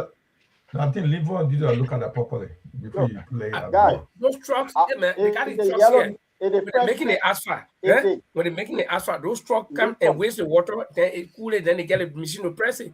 Those are also AI propaganda. Yeah. I'm pleased because President Jamal says the truck that was given, the yellow machine I was given to my president as gift at least it's not going to turn bad because I already discussed Okay. just now when I Yeah, heard it you will were benefit, saying it will about benefit all because of us this is anyway. the gift. There was a gift that was given to my president. So how can you say the gift back that was given to my president? The president cannot now take more than 200 gift. So you're sending them back. President say that B Mountain in that region again, like Brent Flair on it. So Oh my God. Liberia is an interesting place to be. Liberia is a very interesting country. No, but I don't know who advised the old man to make such a statement. He said, my friend. The president was like recently. Oh, for God's sake. Look, the president we gave your cake, the president gave him clean. Well, our president gave our president. You know, Liberia is a very interesting country. Very interesting country. And communist Canada, he friend for Coco Hey, Cola. you were serious talking that, you know. Which one? Yeah. Okay, bro. Talking about coming. There's something that got the Unity Party people to just be shaking the 1%. How can somebody What that 1% post say down? something? That post you put that post down. My friend, I ain't talking on that post. The 1%, no, that 1% that is irrelevant. It's not just real. That 1%. The 1% says something that God more early than that God got fund to create this ministry called Ministry of Bread and Butter. Bread and Butter. Yeah, the 1% made him to create a ministry. What does that tell you? So why don't we stay at that ministry? For ratio or let's discuss it. Put it on. Yeah, let me put it on. Put it on really to be very good. At least that person tell a little bit about it. Okay, but guy, I think we should find it should be a point of discussion. Let's be. I don't think we should. You know, he's a personal representative. I will address that. For me, Linford. That was a figurative expression. Linford. Yeah. That was figurative expression because euphemism in English language. That's what we use. We kind of one. I want to suggest something now. When anything we discuss in here, let's be very balanced in general. Which not Francis is not here as the government representative. It doesn't look good that we out of time to speak on government behalf of government. He speaks at whom I may be a secretary to the Unity Party. But he say what he want to say. But with everything go to Francis to like government spokesperson, it's not fair for him. No, you said he was a Unity Party representative. It's not fair for him. So let's I don't say that. Yeah, you said it before you started. You said it on this platform. Like, he's the Unity Party. So let's be general and balanced. Unapologetically, I would say that again, Francis is the Unity Party representative on the show here because he said it before. So I'm not apologizing. Yeah, I don't think we want to take it for that. Let's keep saying that we will address the issue on an objective point. That's what I want to look at. Forget about you. Okay, Francis, from your objective point, at least they want to remove your partisan cap. Explain to us what this ministry will do and how it will function for all the other ministries. Oh man, I told you, ministry. I told. That have been the common saying from opposition addressing bread and butter issue, and the Minister of Finance decided to use a figurative expression, euphemism, that I try to use. And then I've been taken out of context. He said, "Look, we'll create a ministry or a bureau for addressing bread and butter issue." So, how you guys want to take it out of context? It's up to you guys. It's fair enough if you say that, but my concern is, what will this ministry do that the finance ministry, for which government is minister, is not doing to address the economic issue? Because when we talk about bread and butter issue, it all has to do with the economy. Money should be in my pocket to be able to buy the bread and butter. So what will that ministry do that his ministry is not doing? I don't until I That- mean I cannot draft the guidelines or the modus No, actually, operandi of that is ministry. that a question for you, Francis? I think it's just something for all of us to discuss. Yeah, Jimark and Tracy, I mean, yeah, for yeah, his own but concept. yeah. Let's get it straight. Let's discuss it though. In the event of a ministry is created and a bread and butter issue ministry, I think that way it will be addressing bread and butter, margarine, on food bread, or maybe margarine on Lebanese bread. Francis, be serious, man. Come on. We got something to discuss, man. Come on. Bread butter issue. So I mean, we cannot take a serious situation and try to align it with figurative speech. Yeah, but Francis, What is called bread and butter in Liberia in Liberian term? It's not like it's when you say bread and butter, you understand that in Liberia, Francis. Yeah, it's the bread and butter. I mean, look, I want to say for the fact that this government is doing everything humanly possible within all the margins of its economic power to ensure that Liberians' bread and butter issues are solved, are resolved. We have endeavored into new arrangements with companies to come to the country, and we have seen it that concessions are being made. Concession agreements are being made around the place. Oh God, Liberia. So the bread and butter issue is not going to be. It's not going to be 100% addressed just within 2 years. Comparing what it was with since the UN pulled out of Liberia to now, they come in a better state. And before things get better, things will be hard. It is. Gentlemen, listen, don't listen. This is this guy saying, yeah, man, come on. When you say these things, you know how you sound to me, Francis, when you're vice president and president contradict each other. When facts are not together after a sooner speech, then you sit here and comfortably telling us that the government is on the path to recovery and make things look better for Liberia. It's serious, man. Come on, this is gimmick. It's gimmick. Or Jamel, what I want to that get for we leave in tonight. I mean, I just want to give this example in your house.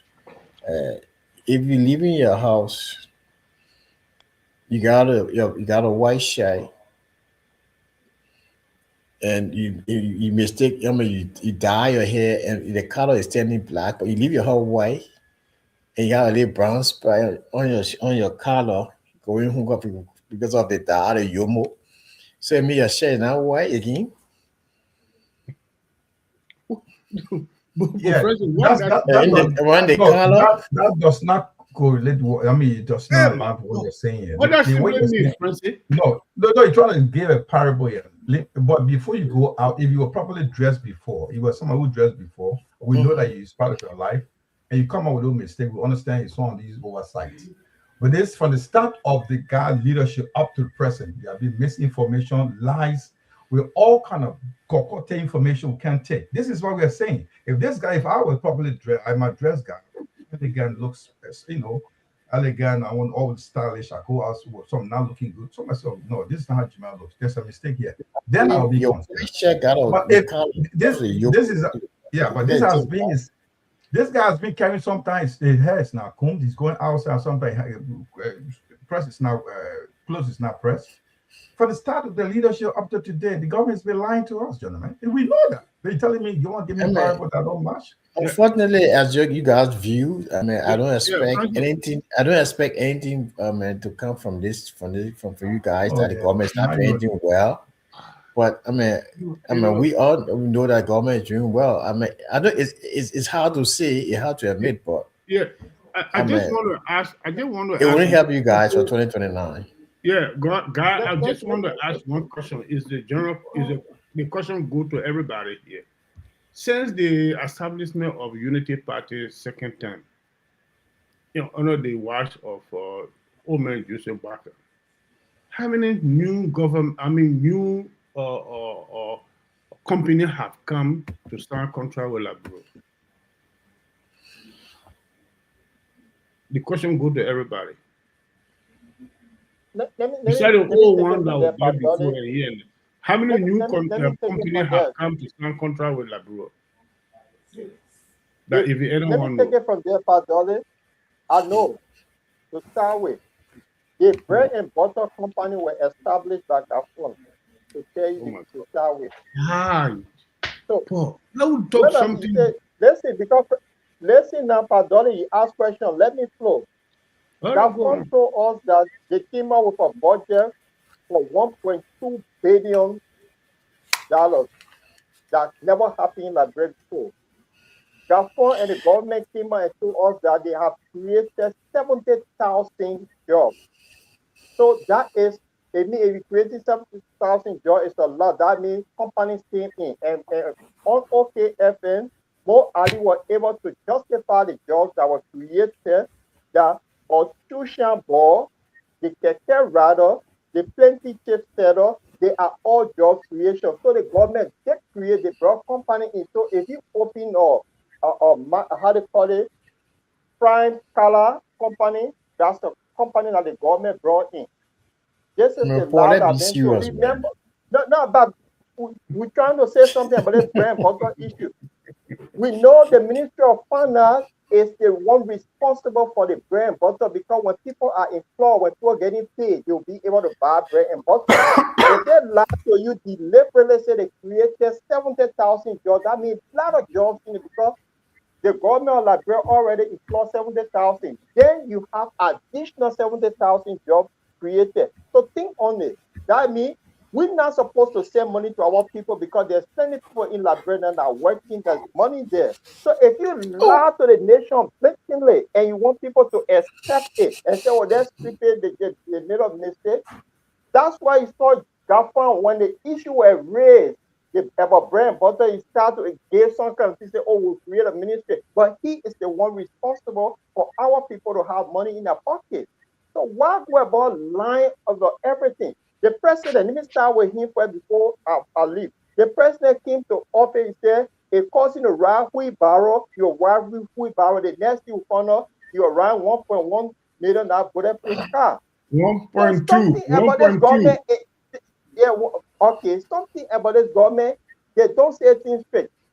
The MOU project, they call it MOU, the Mano River Union project that is built over there, because it was the president palace they were building. When the information came up, they said, oh, no, it's not true. Then they gave it to Mano River Union. Then later he didn't know. Then in the sooner he said he owned it, owned by the Liberian government.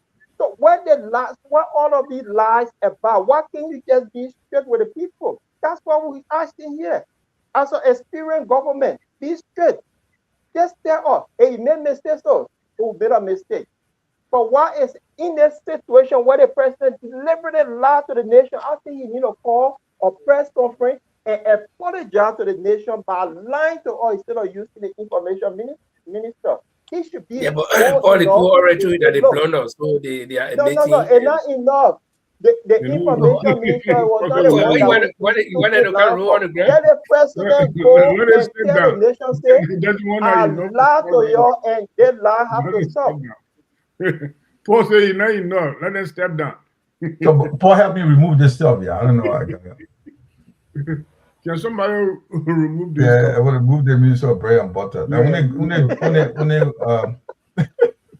the Baga government can get minister of bread and butter, because he failed, the complete failure. Listen, Paul. If I press the button over there, will move.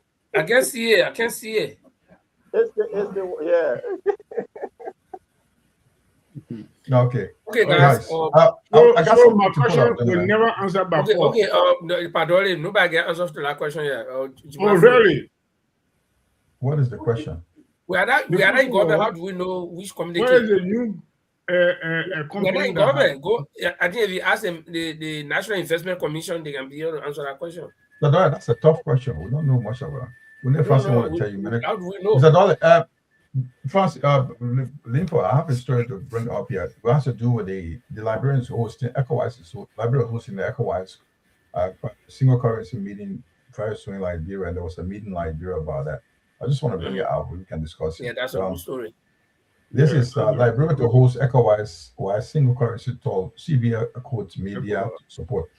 This is where the journalists and the director for deputy director for economic affairs at the central bank was briefing the journalist. This picture is from the investigator.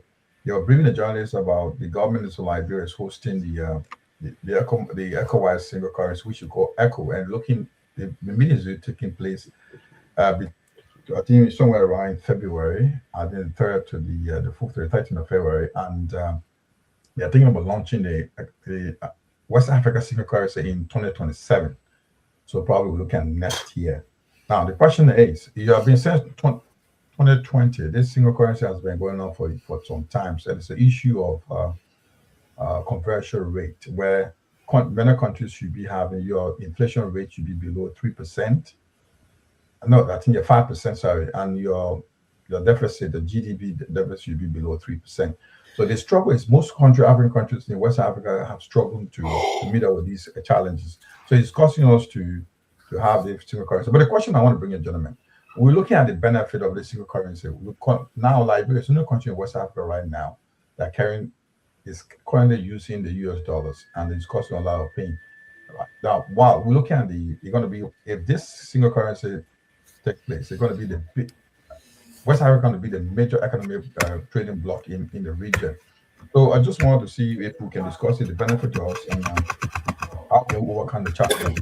Because my experience is when euro is coming into power, into being, Italy and some European countries have difficulty of converting their, putting their deficit under control, the inflation rate. Italy, one of the countries, but what they did, they joined together to support them to make sure that they meet up with the conditions. So if countries like Gambia, other African countries are struggling to meet up with the rate, the conversion rate, then it's going to be a challenge for us. But this is why we have it. When we're talking about why we're looking up to other parts of the world benefiting, so we need to trade among ourselves and this single currency. So guys, I want to look at the disadvantage and disadvantage of this ECO coming to West Africa.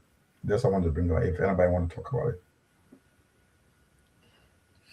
Well, I mean, I can't say much about it. I mean, I have to do some research. I mean, this topic requires a lot of research to be done, looking at the country economy, the risks, do risk analysis. You have to do right in terms of the monetary policy that we put into place, mechanism against anti-fraud, what you call it, counterfeiting. So I mean, we need this. I mean, that's just it's a very deep topic that we need. I mean, we can give our general view here, but it requires a lot of stuff. We have the technology. I mean, when the money is counterfeited, it be infused in the economy. I mean, there's a lot of stuff. I mean, so I don't know. For me, I don't think it's a good idea. I mean, until I read the paper and I mean the document, the policy, paper, that was Otherwise, I want to reserve some comments on that. Yeah, let me check on this thing here. From my understanding on this common currency issue, he was initiated by the late president of Libya before. He wanted the. But this is why ECOWAS, Mr. Dollar. But the ECOWAS issue, the stumbling block in this, something in ECOWAS is this. Several other ECOWAS countries, they have a common currencies. Countries like Mali, Burkina Faso, Ivory Coast, in Yeah, Niger. you talking about the CFA? Yeah, the CFA, the Senegal. You know, understand what I'm saying? No. You cannot use the Afura CFA in Senegal with the same rate. They're not common. They get the same name, but they are not common. All right, but the one that in Ivory, the one that in Ivory Coast, that's the same thing in Burkina Faso, that's the same thing in Mali. No, they just that they need. The name and question. the same money.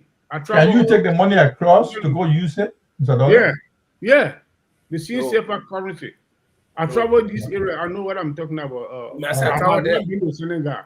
I can't really comment on that. What they're trying to do here, they want money that we can cross country and use it. I mean, one single currency. Yeah, I do agree, but it's a good idea. But how possible it's going to be right now? For God's sake. Right. They're working on it. Like going to Europe right now. What do you mean? What? Sorry, Mr. Dollar. I said that is the stem blood. There's a some other the powerful West African country that using one common currencies. You understand? Look, Mr. Dollar, let me explain something to you. The CFA is used by 11 countries in Africa, francophone countries. They peg their money into it. Used to peg to the France CFA. Now France left, it joined the EU, and we got Euro. You see what they're doing? That's what the reason behind it. That's why you see also before they used to have the plane called Air Afrique, were supported by France. So francophone country have one currency pegged to the France money, France CFA. Those days. Now France left them and joined the EU. There was a reason why they're doing it for. And most of those also pay money to reserve. Their reserve being taken to France. There are a lot of things under that. The issue about it, they can change. Once you have Euro had the same thing. If you look at the history of Euro, they have the Guilder, other Pesto, other European countries have a strong economy, currency. But it came to all understanding. They knew that the benefit of this currency to that country is strong economic bloc. What makes them 28 countries Euro very powerful? Because some more countries Euro were powerful because they use one currency, single currency. That makes it very powerful. Trading is very good. Transaction is also good. And also inflation is under control. Because it hit one, the other help to make it go under control. So it's not like other countries got 11 currency. The other countries need to support them. Issue of a country like Nigeria, Ghana, other countries, they are all stable. They need to get involved and help the smaller countries to keep the inflation under control, as well as their GDP deficit. So those are the conditions they are using. The production, your deficit should not go more than 3%. Your inflation should not be more than 5%. So if you do that, you can able to fit in. That's called the conversion rate. But one good thing about the currency, if you put together all these conditions we're talking about, fake your stuff, you've had the same challenges. But I think so. Not even advanced when they brought Euro into the country. Now we have technology in place. Everything has been checked. So for me, it's like the understand the will of the political leaders in West Africa. They can put it together. We need to do trade among ourselves. Instead of going to buy trade to US controlling our US and other European countries. Why can't we trade among ourselves? The currency give us more chance to do that. So there are a lot of benefits. Because forget about where it cannot be. It's possible. It's not possible. If you can do it, we need to support the other people the Western countries that have interest in Africa, West Africa. They can support us to get a currency on. We can get one single currency in West Africa, and that helps us a lot. Yeah. Then we can trade. You can move from here to Mali. You can go to other countries and do business. And so look at what happened in US dollars. You go to Liberia, it's very expensive using US dollar. We use the US dollar against our Liberian dollar. It's very, very difficult for living condition in Liberia. The money you spend in Liberia, the Liberian dollar, the money you spend in Liberia, you can't spend that in Nigeria. Life is cheaper in Nigeria compared to Liberia right now, compared to the currency we have in Liberia, because we use the US dollar together with Liberian dollar. And in Liberia, if you go to the shop, they'll tell you, oh, I don't want that, I want to bring US dollar. Why the hell you can't take Liberian dollar?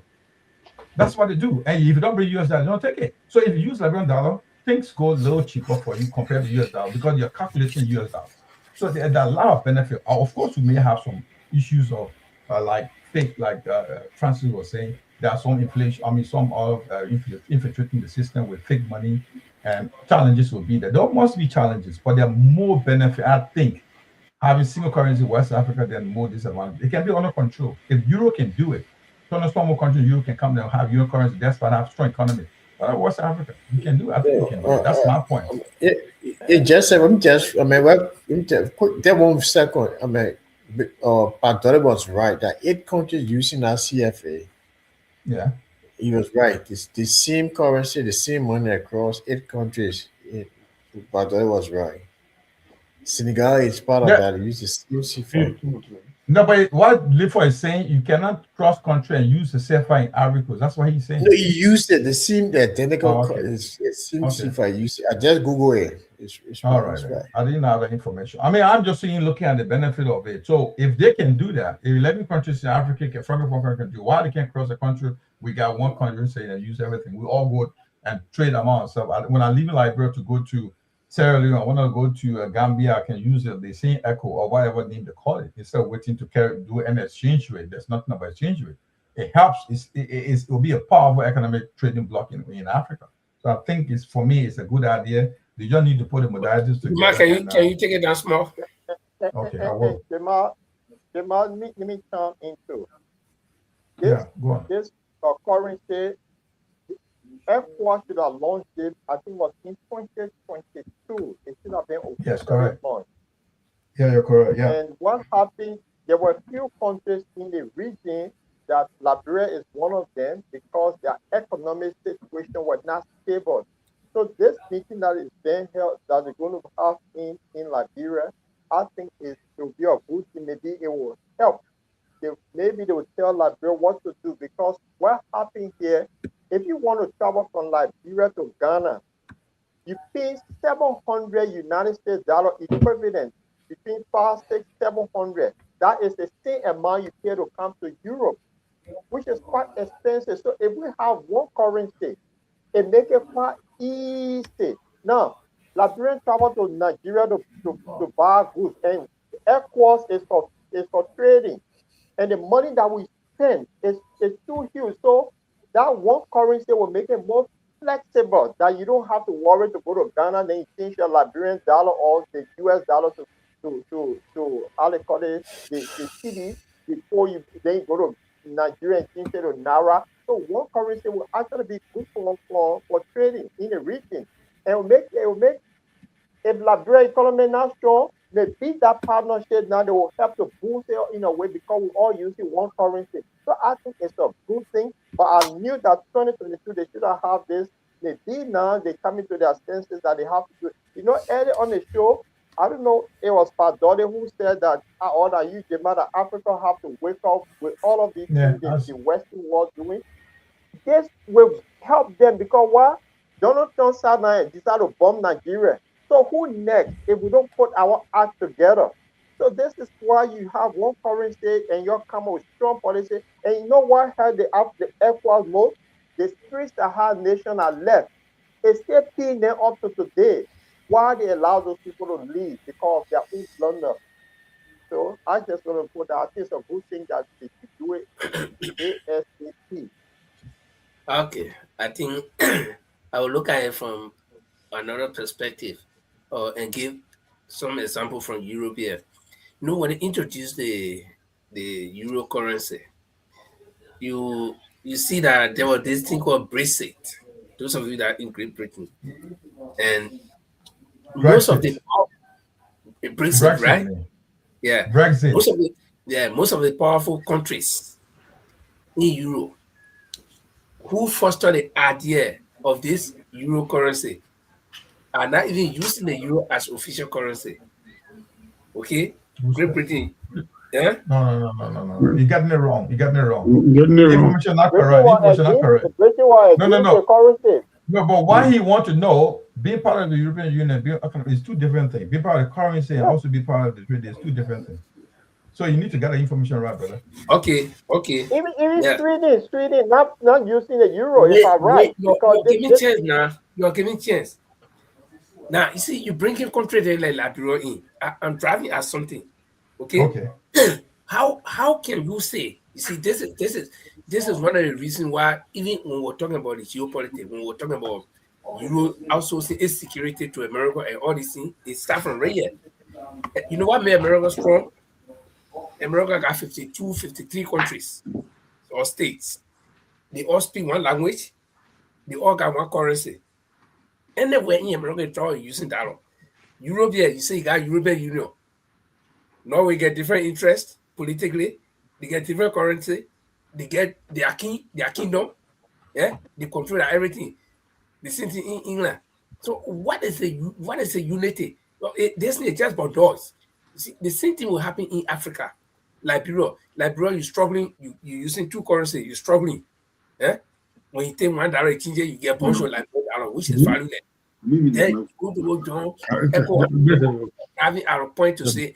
You know one of the reasons why Norway is not a member of the EU, they're not in the EU, and they're not even using our euro, is because their currency is balanced, their economy is balanced, and so Linford, get to the point now. So you're what you trying mixing to say? things up.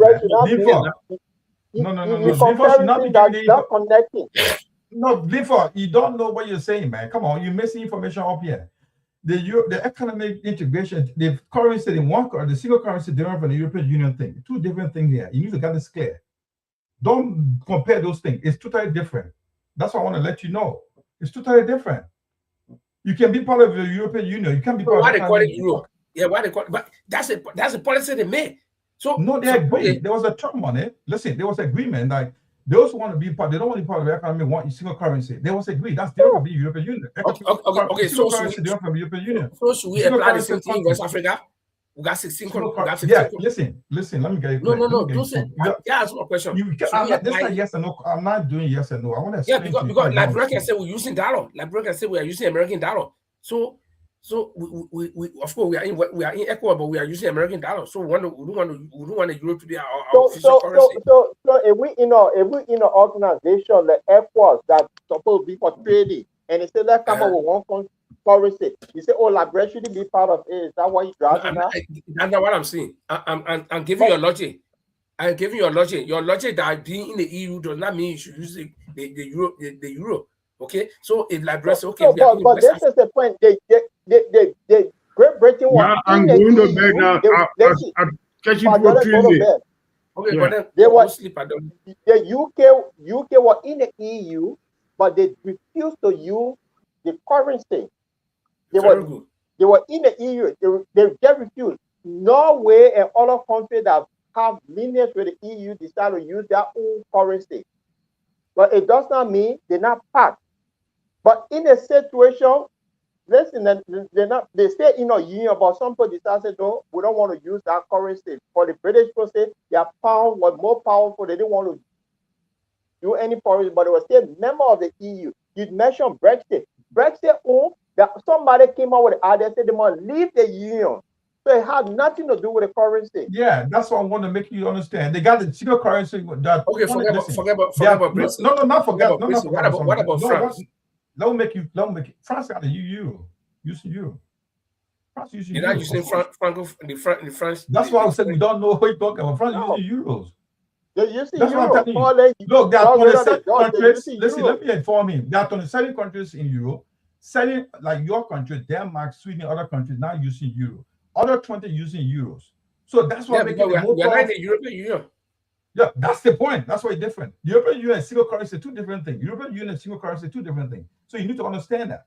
You can't compare that. That does not. That's the two different things. You got European Union. You got the single currency zone, and they got the European. They got the euro. That's different. So you need to understand that's a different. You can't compare. So how many countries in Europe that are using the euro? 20. Yeah. And what happened? Leave for them make progress. You're not winning an argument. No, I'm not. I mean, maybe it's establishing something where explain to him. So you're in the same. You are a neighbor. Explain to him. Listen, my point is of Great Britain and all those strong countries that are pushing for the euro for euro to come. When euro came, they all drew back. Great Britain. No. Britain never. No, Britain was power. They were against it. That's the point you don't know. You need to go get your information right before you say Britain never supported the single Europe currency. Because Britain, they were taking the advantage of the strength economically, the British pound. The reason why I said no, we won't be part of it. You got Sweden, Denmark, Poland, Hungary, Czech Republic. Those people don't use. Yeah, but those are Sweden. You also Sweden, Francis. They pumping all the money to support the poor countries that are in the Europe because they got to keep all of them got to be equal. You see, and that's one of the reasons why No, Leaford, what they did, you see the country that Poland, when Poland came in, they have to build Poland up to that level. So they didn't just that's what I'm saying. So who pays our money? They started building them up. Yeah, but who built them up? It's the other country that got money. Leaford, let me make it clear. No, there are discussions going on in Sweden now to join the euro because it'll give the Swedish the Swedish krona more weight. The economy. And besides that, Sweden have been supporting paying or due to the European Union. That's different. Yeah, it's a different thing. The single currency because listen, the Swedes are complaining. Everything is tied up together. If you want to travel, if you live in Sweden, you want to go to France, Belgium, you gotta change your money. Yes. So the euro is always higher. So what is saying that I know, hey, we have to come to terms that we I think the next 5 or 10 years or so, Sweden will likely be anyway. Let's be program. Yo, goodbye, Sweden. The euros. Yo, would I all soon finish? Yeah, when finish, I will get. No. Well, Joe will be drinking it because the problem here is that electric is coming all in style now. You'll be drinking your oil. Electric car, you can still grease it. But we need to use it like petrol. I'm not going to take out of your oil less compared to the oil. How many electric car you get? Norway is leading in the use of electric car. So you're gonna be. You see what the Arabs are doing right now? They are being more innovative and doing something because they know that the Saudi will be drinking the oil, so they're getting more teaching a lot around Europe. We live in oil, but we are in number one. We are tapping the list for electric car in the world. Oh, that's true. I went Norway. I went Oslo. Every second car you see is electric. Yeah, every car you see with E. Once I let us start with E, EJ, EP, E, whatever. So, electric car. Where can we find out statistics on that? Where can we find out statistics for that? Norway is now leading in electric cars. Go to Google. You see it. Go to Google. It's a fact. They are. It's a fact. Where can we get it from? That's a question. You get research. As I recommended Google, you say you gotta go to Google. So find your own. No, let me tell you why is it no Paul, listen, let me tell you why Norway is leading. Norway is rich and they give people I think tax waiver on you don't pay. In fact, the government give you money, sir. If you buy electric car, the government will add money to you to buy the electric car. Several reasons why we are leading in electric car. Number one, population of Norway. Where is the population of Norway? We are around 5.something million, 5.4 million. 5.4 all right, million. guys. So that another thing we want to discuss. Okay, so the electric car, when you drive it, when you essentially put the country rule or but when you enter in the city, in Oslo or any big city, electric car, they get our own lane. Electric car don't pay boom, they don't pay and they stop. So electric car got a lot of amenities because they are promoting. We are promoting the sustainable environment. To be away with the carbon. And most of the even ships in Norway, most of them ships owned by Norwegians. Most of the people that want to register that ships in Norway, they are now requiring that they all use battery, electric ships. Okay, fine. Thank you. So when you say about the foreign state in Liberia, let's conclude on it and then close the Okay, the foreign state in Liberia, I feel that Liberia will be one of those countries that will struggle a lot. Number one, we got to first of all settle our dual currency issue that we presently have, and our economy. What do you mean settle dual currency issue? Explain that. We're suffering with two currencies already that and we're using all two officially. Okay, so what we're gonna do? That's all. Get rid of two and then get one. Simple. That's what make it subtle. You get rid of the when you make it simple, like get rid of it. Why you can't get rid of it? Other people look, if you tell me listen, let me the challenge. Let me explain to you. Let me explain to you. Don't forget about Let me explain the reasons. Probably you don't know what you are Chima, listening to. there is nothing for you to explain to me when it comes to this thing here. Liberia You is don't useless mess to up right us. now. You don't mess up right now with the European use. You don't even know about the financial system. I want to explain to you. But, You don't know. in fact, that whole European, that But whole Lincoln gave the the way they brother explain there, about yeah, the he whole explained. Let a man explain. That's just Let me what he said. explain. You want to learn, or you want me to leave it talk? what you want to explain to me about the Liberian currency? The reason why Liberia struggle not about the dual currency. I will tell you why. Liberia need to meet out the, you know what they call the inflation rate. The Liberia need to meet out. It should not be more than 5%. The deficit, the GDP, the gross domestic product that they produce should not be more than 3%.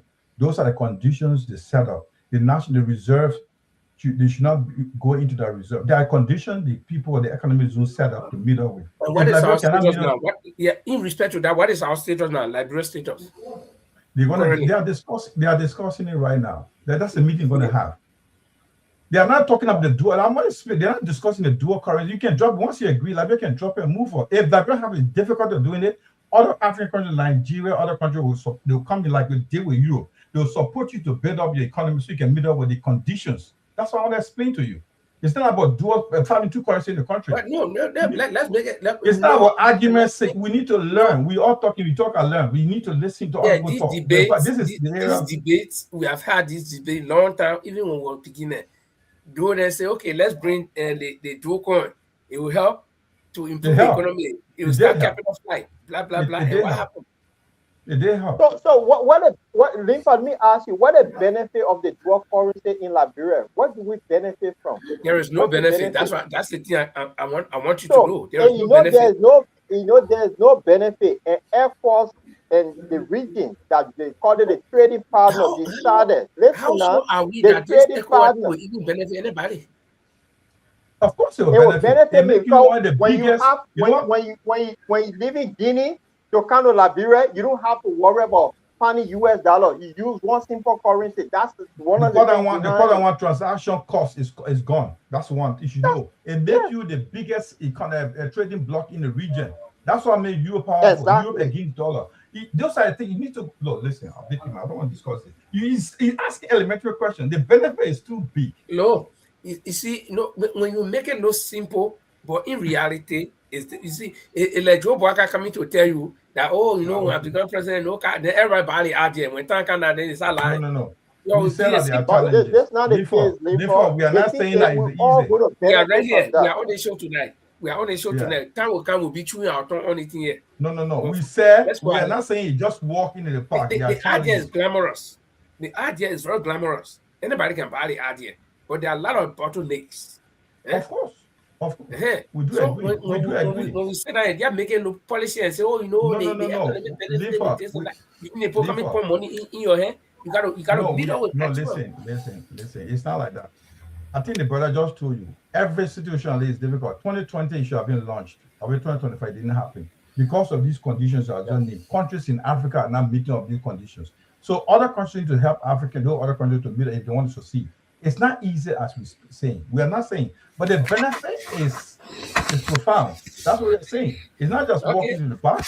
And one of the reasons why the people, African countries, trying to get together, especially the West African Black, is headed by Nigeria, is that the money you be learning or borrowing from the IMF, the World Bank, the interest rate is so astronomical, it's so high. So the people like, hey, we cannot allow these people the money, IMF, and we borrow money from there, and then the interest rate is 5,000%, and we're using it. So no, the best way we can curtail this thing is that we have a simple currency. I like the idea, right? It's very flourishing, but you got some of the countries that are when it comes to resources, they got nothing almost compared to the other ones. Okay, so corruption corruption in Africa is one thing that we need to contend with. All these things, so but we know it's a good idea. Let's go into it and see. But can I ask you a quick question, please? I can promise you we'll come by and start chewing our tongues. Can I ask you a quick question, if I may ask? We had the same challenges with dealing with the ECOWAS pass. to passport, Mhm. right? There were a lot of arguments. You carry ECOWAS passport right now. West African countries, everybody carried it. It was a challenge we had. Of course, it's not a steep compared to the currency. The currency have challenges. The country has to deal with. No, We were but talking about fake. Go on. yeah, what we're talking about, that bring it. We have example for ourselves. The I call it behind the railroad line and the main line, I don't call them. Greater Liberia and Monrovia. Yeah, the two currencies we're using. You go behind the line, all of the one were purportedly higher because they had the goods and Because of the services. economic value. Yeah, because trading was going on, the transaction and all of things were going in that area a lot. Yeah, because businesses were going. You want to buy all from Lofa, from Bonga or whatever country, you have to pay more because they were producing it.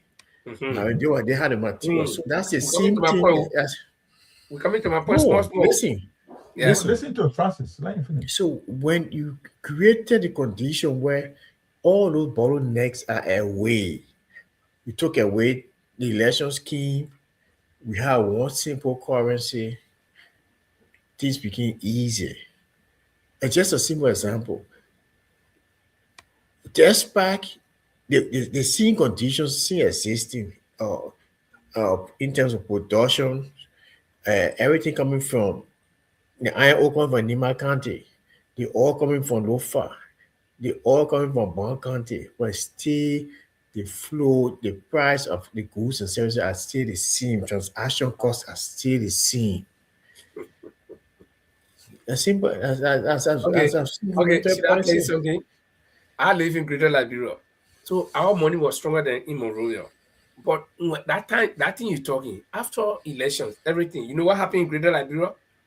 The price that you had in Monrovia when the people carried to Greater Liberia, it was difficult for people to accept it. And so what happened? You found out that price started going up, price started hiking, and this is how Artificial inflation, man. no, but that's what I'm telling you. This is how even a bag of plenty chip that I'll buy. But how come I'll it is stabilized? How come it is stabilized? the small tube of plenty chip, I'll buy it for $100. And But this how come never they happened. is stabilized now? How come they is stabilized? What's stabilized? Nothing stabilized. I mean, the price increase, the increment in price is astronomical, ever more than anything because of that. Because you talk about production cost. Production cost can be also compared to the demand. So now because you're producing, so you think you get produced and then the cost will drop. No, you gotta look at demand. But again, like I said, let's look at the whole format and just be careful with it. There are several things we are looking at. Corruption, number one, number two. Somebody mentioned counterfeiting. There are a lot of things that we got to look at. And you got countries that are well noted for some of these, things, the counterfeiting and things that Nigerians, I'm sorry to say, but so we got to be careful. We don't get bad at the it's good. Where will be the countries headquarters in of this Norway, money? there's no counterfeit in Norway. The American dollars that we use, there's no counterfeit in it. The British pound Nobody that we uses use, the there's no American dollar yet. counterfeit. You get American dollar, will get right in your hand. No, I say, but ain't talk about you. Not from Liberia. You use American dollars in Liberia. There's no counterfeit. The Norway in the crown, wherever the two can counterfeit. Nobody The counterfeits British it. Nobody pound here. counterfeits. So Nobody they're counterfeits. catching people around you. So why will you come out and say, "Oh, it is not possible"? In every Yeah. In society, fact, in the first place, there's a lot of things to put but in let place. me learn Like the now. Norway Let you're me talking about. learn. In every No, but you society, mentioned Norway. The Norway you're talking about. yeah, but Norway is not how they call it. There's no country in the world that will say, "Oh, this injured that nothing can go wrong." That's I'm not a saying that. fact. That's what I'm not saying that, but right yeah. now So, but let me say something here. Maybe you we get don't it. use money. The three Right now, nations. nobody uses Listen money in now. Norway now. We're talking about currency. Everybody knows when they have that one currency in West Africa, when they say to be using money, they will use the same electronic. So what the fact is, it will be easier for you to go anywhere and buy goods that you don't have to change anything. That one currency is so if they can do it in other parts. Asia is doing the So who same will thing. regulate the price? So what? They get central banks of West Africa. Don't you know? Okay. Now, Liberia you will see, have now ask representation. a question. So Listen, now now, maybe because my question will sound elementary, like Jima said, right? Okay. So you got to compare the price of certain items in Liberia, in Guinea, no, in no, Sierra no, Leone. no, no. They're not comparing now. When it become one currency, that one currency, the central bank of that region, they will set the price. Just like in Europe, they will set how they call the inflation rate on it. That one currency. So Liberia will have representation there. All of these countries will have member in that one central Okay, bank of West another Africa. elementary question. What about the countries? But even though you said they will build them up, and this is where countries like Sweden is suffering. You go to the EU, you get poor country there, there's Slovenia there, then you're paying Okay, there. let's I close mean, it. you're beefing them up. Yeah. You're beefing them up with it. You're not using krona. I mean, you're not using Europe, but you're supporting the European Union countries and beefing the economy up. No, let me You explain to you see? the problem. You probably Okay, won't but then understand this. I think let's close, man. Let's close. Okay, Let's because you tend not to understand it. That's the problem. You know it, but you refuse to yeah. listen to I'm just understand being it. critical. You see, we're being No, it's critical not of being government. critical. Critical, you can be constructively critical, but you're critical on an issue that you should know better. No, This thing you're saying right now, my look, you're criticism. talking about I the mean, Liberian being government critical is reaching is to that get rid destructive? of, listen, brother, the Liberian Yeah. government is reaching to get rid of the dual currency because the central bank does not control it. They collect taxes in Liberian dollar and pay in US dollars. It affects them. They can't control anything. And that's a difficulty challenge they have right now in Liberia. And second, the prices are going Okay. up. I'm just trying to explain, but you're not willing to listen to me. And another thing in Liberia as well, if you go, my brother Francis was in Liberia, just a wrap. You buy, if you want to go to Dana restaurant, you pay $10 for a wrap. A wrap you can buy here in Europe for less than £3 or 3 krona, whatever. You pay $10 for it in Dana restaurant in Liberia. They want, just small chicken inside wrap and go to you drink over $10. You can't pay for that. That's extremely hard. There are a lot of things because the US dollar is in there. The currency do it together. It's costing us too much headache. It makes our life very difficult. It's good for us. Why you do on? We are not saying it's walk in the park, bringing single currency in the country. It's not. We're not saying it's easy. There are challenges they have to deal with. Which a small country, you said. I just say to you right now, when you were coming, countries like Italy struggled to put the deficit under control. They were inflation was so high. Other countries helped them to. You say if you don't do it, you're not joining. You support them, they reduce a certain level. If you see Spain growing bigger and getting better, Spain as a country, the Great Marshall Plan, the European put money together and build Spain. Africa need to look at the policy, the Great Marshall Plan. These are things Africa need to develop. They learn from their other people. It's not like, the other country will suffer. Everybody has to learn from one another. Europe has the method, they did it. It was struggle for if Europe can do it, why Africa can do it? We got the resources, we got the skills. You are here as a diaspora, skilled people. We need to, it's not just easy, but it can be done. That's what I'm saying. It can be done. Okay. Yeah, but so No, when I but look at it, there's difficult part, and example being said your API recently. making like, The I don't know why I'm example talking. said, Just say I look at it difficult. Me, I'm looking yeah, at it. there is difficultly. example being said now as we speak in the Sahel nation, the key country that broke away from airport. Do you know they established their own bank and they decided to use one currency that will help them build them up? So why is it that the other country can do and their idea No been country around that are rich for a countries, while man. now? No Which countries that are countries are rich rich countries. countries? So Niger is richer than Liberia?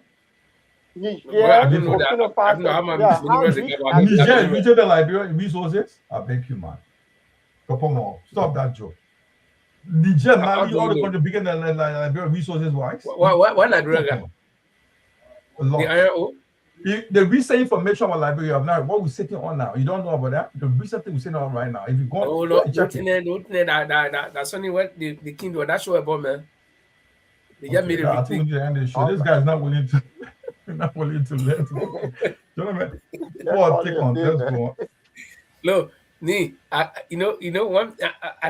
I let them look at the future. I let them look at people making. But you're not looking at the future critically. You're not looking at the future. You're looking from the outside. You're looking from the backside. No, that's not to get prepared for eventuality. You see, it's just like you go bring. I know what no truck they brought. Then they carry it back. They parade it, but in the net they take it secret and carry it back. You see, like people I'll ask you one question. Yeah. After you get off air, you get off the air, I'll ask you that question. I'll not answer. Prepare for eventuality. That answer. Okay, guys, so it's good that you join us tonight on the Oh, program in Liberia. This is what we do here. We are free thinkers. We discuss the issues from our various perspectives, and that's what makes it a little bit interesting because some of you know exactly the topics that we are discussing, but we give it our own or thoughts. It may not be right, it may not be wrong either, but that's how we think about it. Like me tonight, I'm on the front burner. When it comes to this currency, the echo currency, yeah, it's a good idea. But me, I got to look at it from critical point. I got to start thinking ahead what will happen.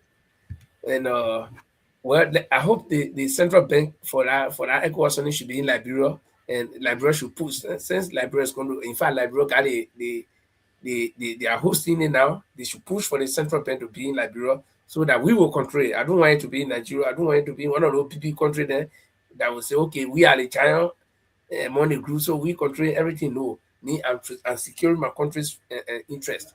So that would be easier for us. We can just get on the car and start driving to Nigeria. You gotta think about changing US dollar to whatever. When I come here, when I go to Liberia, how to buy visa in Ghana for $60. Can you imagine? So if it were ECOWAS, maybe I will not pay that amount.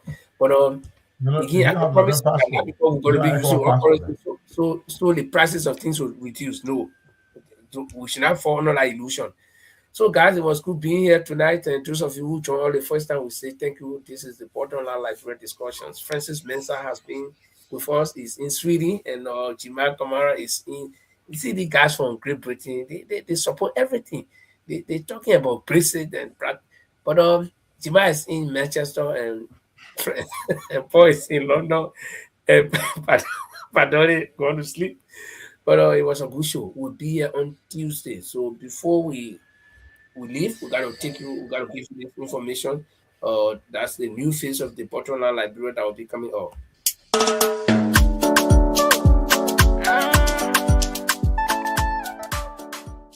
In a world drowning in noise, where sound bites replace substance, there's a voice cutting through the chaos.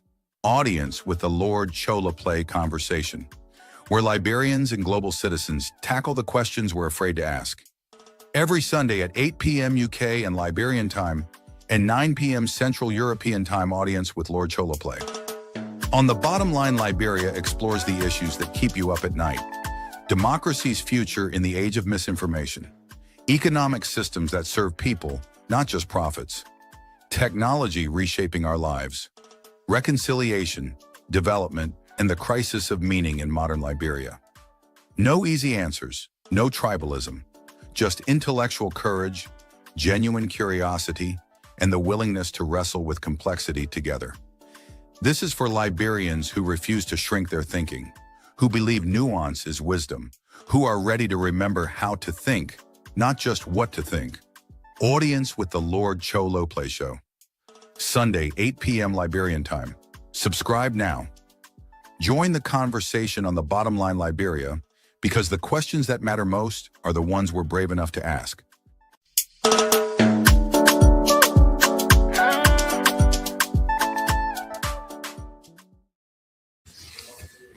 And I'm asking my own question. I'm brave to ask a question, but they want to answer it. Okay, guys, 1 minute each. Only 1 minute, not more than 1 minute. 1 minute each. We'll start with Francis. Yeah, I mean, it was a great show, and we look forward to the podcast on Sunday to see what the audience will bring, and it's the sound of innovation. I know got innovative minds here, and then I want to wish you all a weekend. Think Liberia, build Liberia, and love Liberia. Oh God! Oh God! Okay. I'll keep you for the last. Dear. Jima, talk what you want to talk. That's the beauty of this show. So I want to wish everybody thank you for coming. I always like to be on Borderline. The man who you are defending, saying now Unity Party people here. What you talking? Go ahead. Good night. Have a blessed evening. Thank you very much.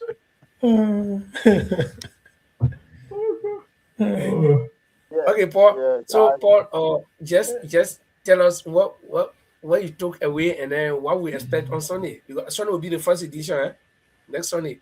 No, not this Sunday. So will be the this is the end. The, it's the beginning, the end of the first week in February. We're gonna launch this, which we're gonna start with, and that we started publicity already, and this is gonna be like on Sunday, man. It's gonna be boom. It'll be almost like the hard talk or the city cycle. So if you come on my platform, you have to send some because when I do my research, I'll put in a house people move here, and on that I'll be bringing people on from, I mean, from different backgrounds to give us things that will ask a hard question. It is important that we ask our question, not be solved with people. So this is how we're gonna run the show. So yeah, we'll get other people joining us too on this, and I will need some strong support from the Bottomline team. So, but for tonight's show, I think it was a great show. And what my takeaway from tonight's show is the EU now have come to the realization that they need to do away with our America. If they do that, it'd be great. But I also support the claim that Russia is now pushing Donald Trump to invade Greenland because why? If Donald Trump does that, what happens? Donald Trump will be one of the greatest president of the United States of America style, Abraham Lincoln. So I just praying that Donald Trump invade Greenland so that they to break apart. So the show was great. Well, we'll see you again, Francis, and I'm looking forward to the next conversation on Tuesday. But anyway, and what I'll take away is that the idea that Russia is pushing for Donald Trump. Remember that this is family thing. The NATO is family thing. So Trump can kind of take Greenland. At the end of the day, the same European who make it all in order. They'll say, "Oh, you know what happened? That one or so." Let's just settle. Again, I'll give you an example, quick example, guys, before you go. When we were living on the Papa, we had a crew people leaving our neighbor, but they ready to fire among themselves, They let that enemy. But you made mistake. They were all with me. Oh. They have no one brother, all but 6 girls with their grandmother. They were all with me. When they ready to fight, they can break that kitchen and that's in round kitchen. Then they build it the same day again. But you things that they put making noise, they making force. You from somewhere else, you can't join there. When they catch you, you go home naked. So I'll just tell you that they need to that family thing. Donald Trump can come and attack Denmark and take Greenland. At the end of the day, they see European people go, oh, that one or all, not you forget it will go back to nature again. So when I encourage all kind of thing in Russia, you're thinking about different tactics. But guy, it was a good show and we hope to be here next time. Until then, have a nice day.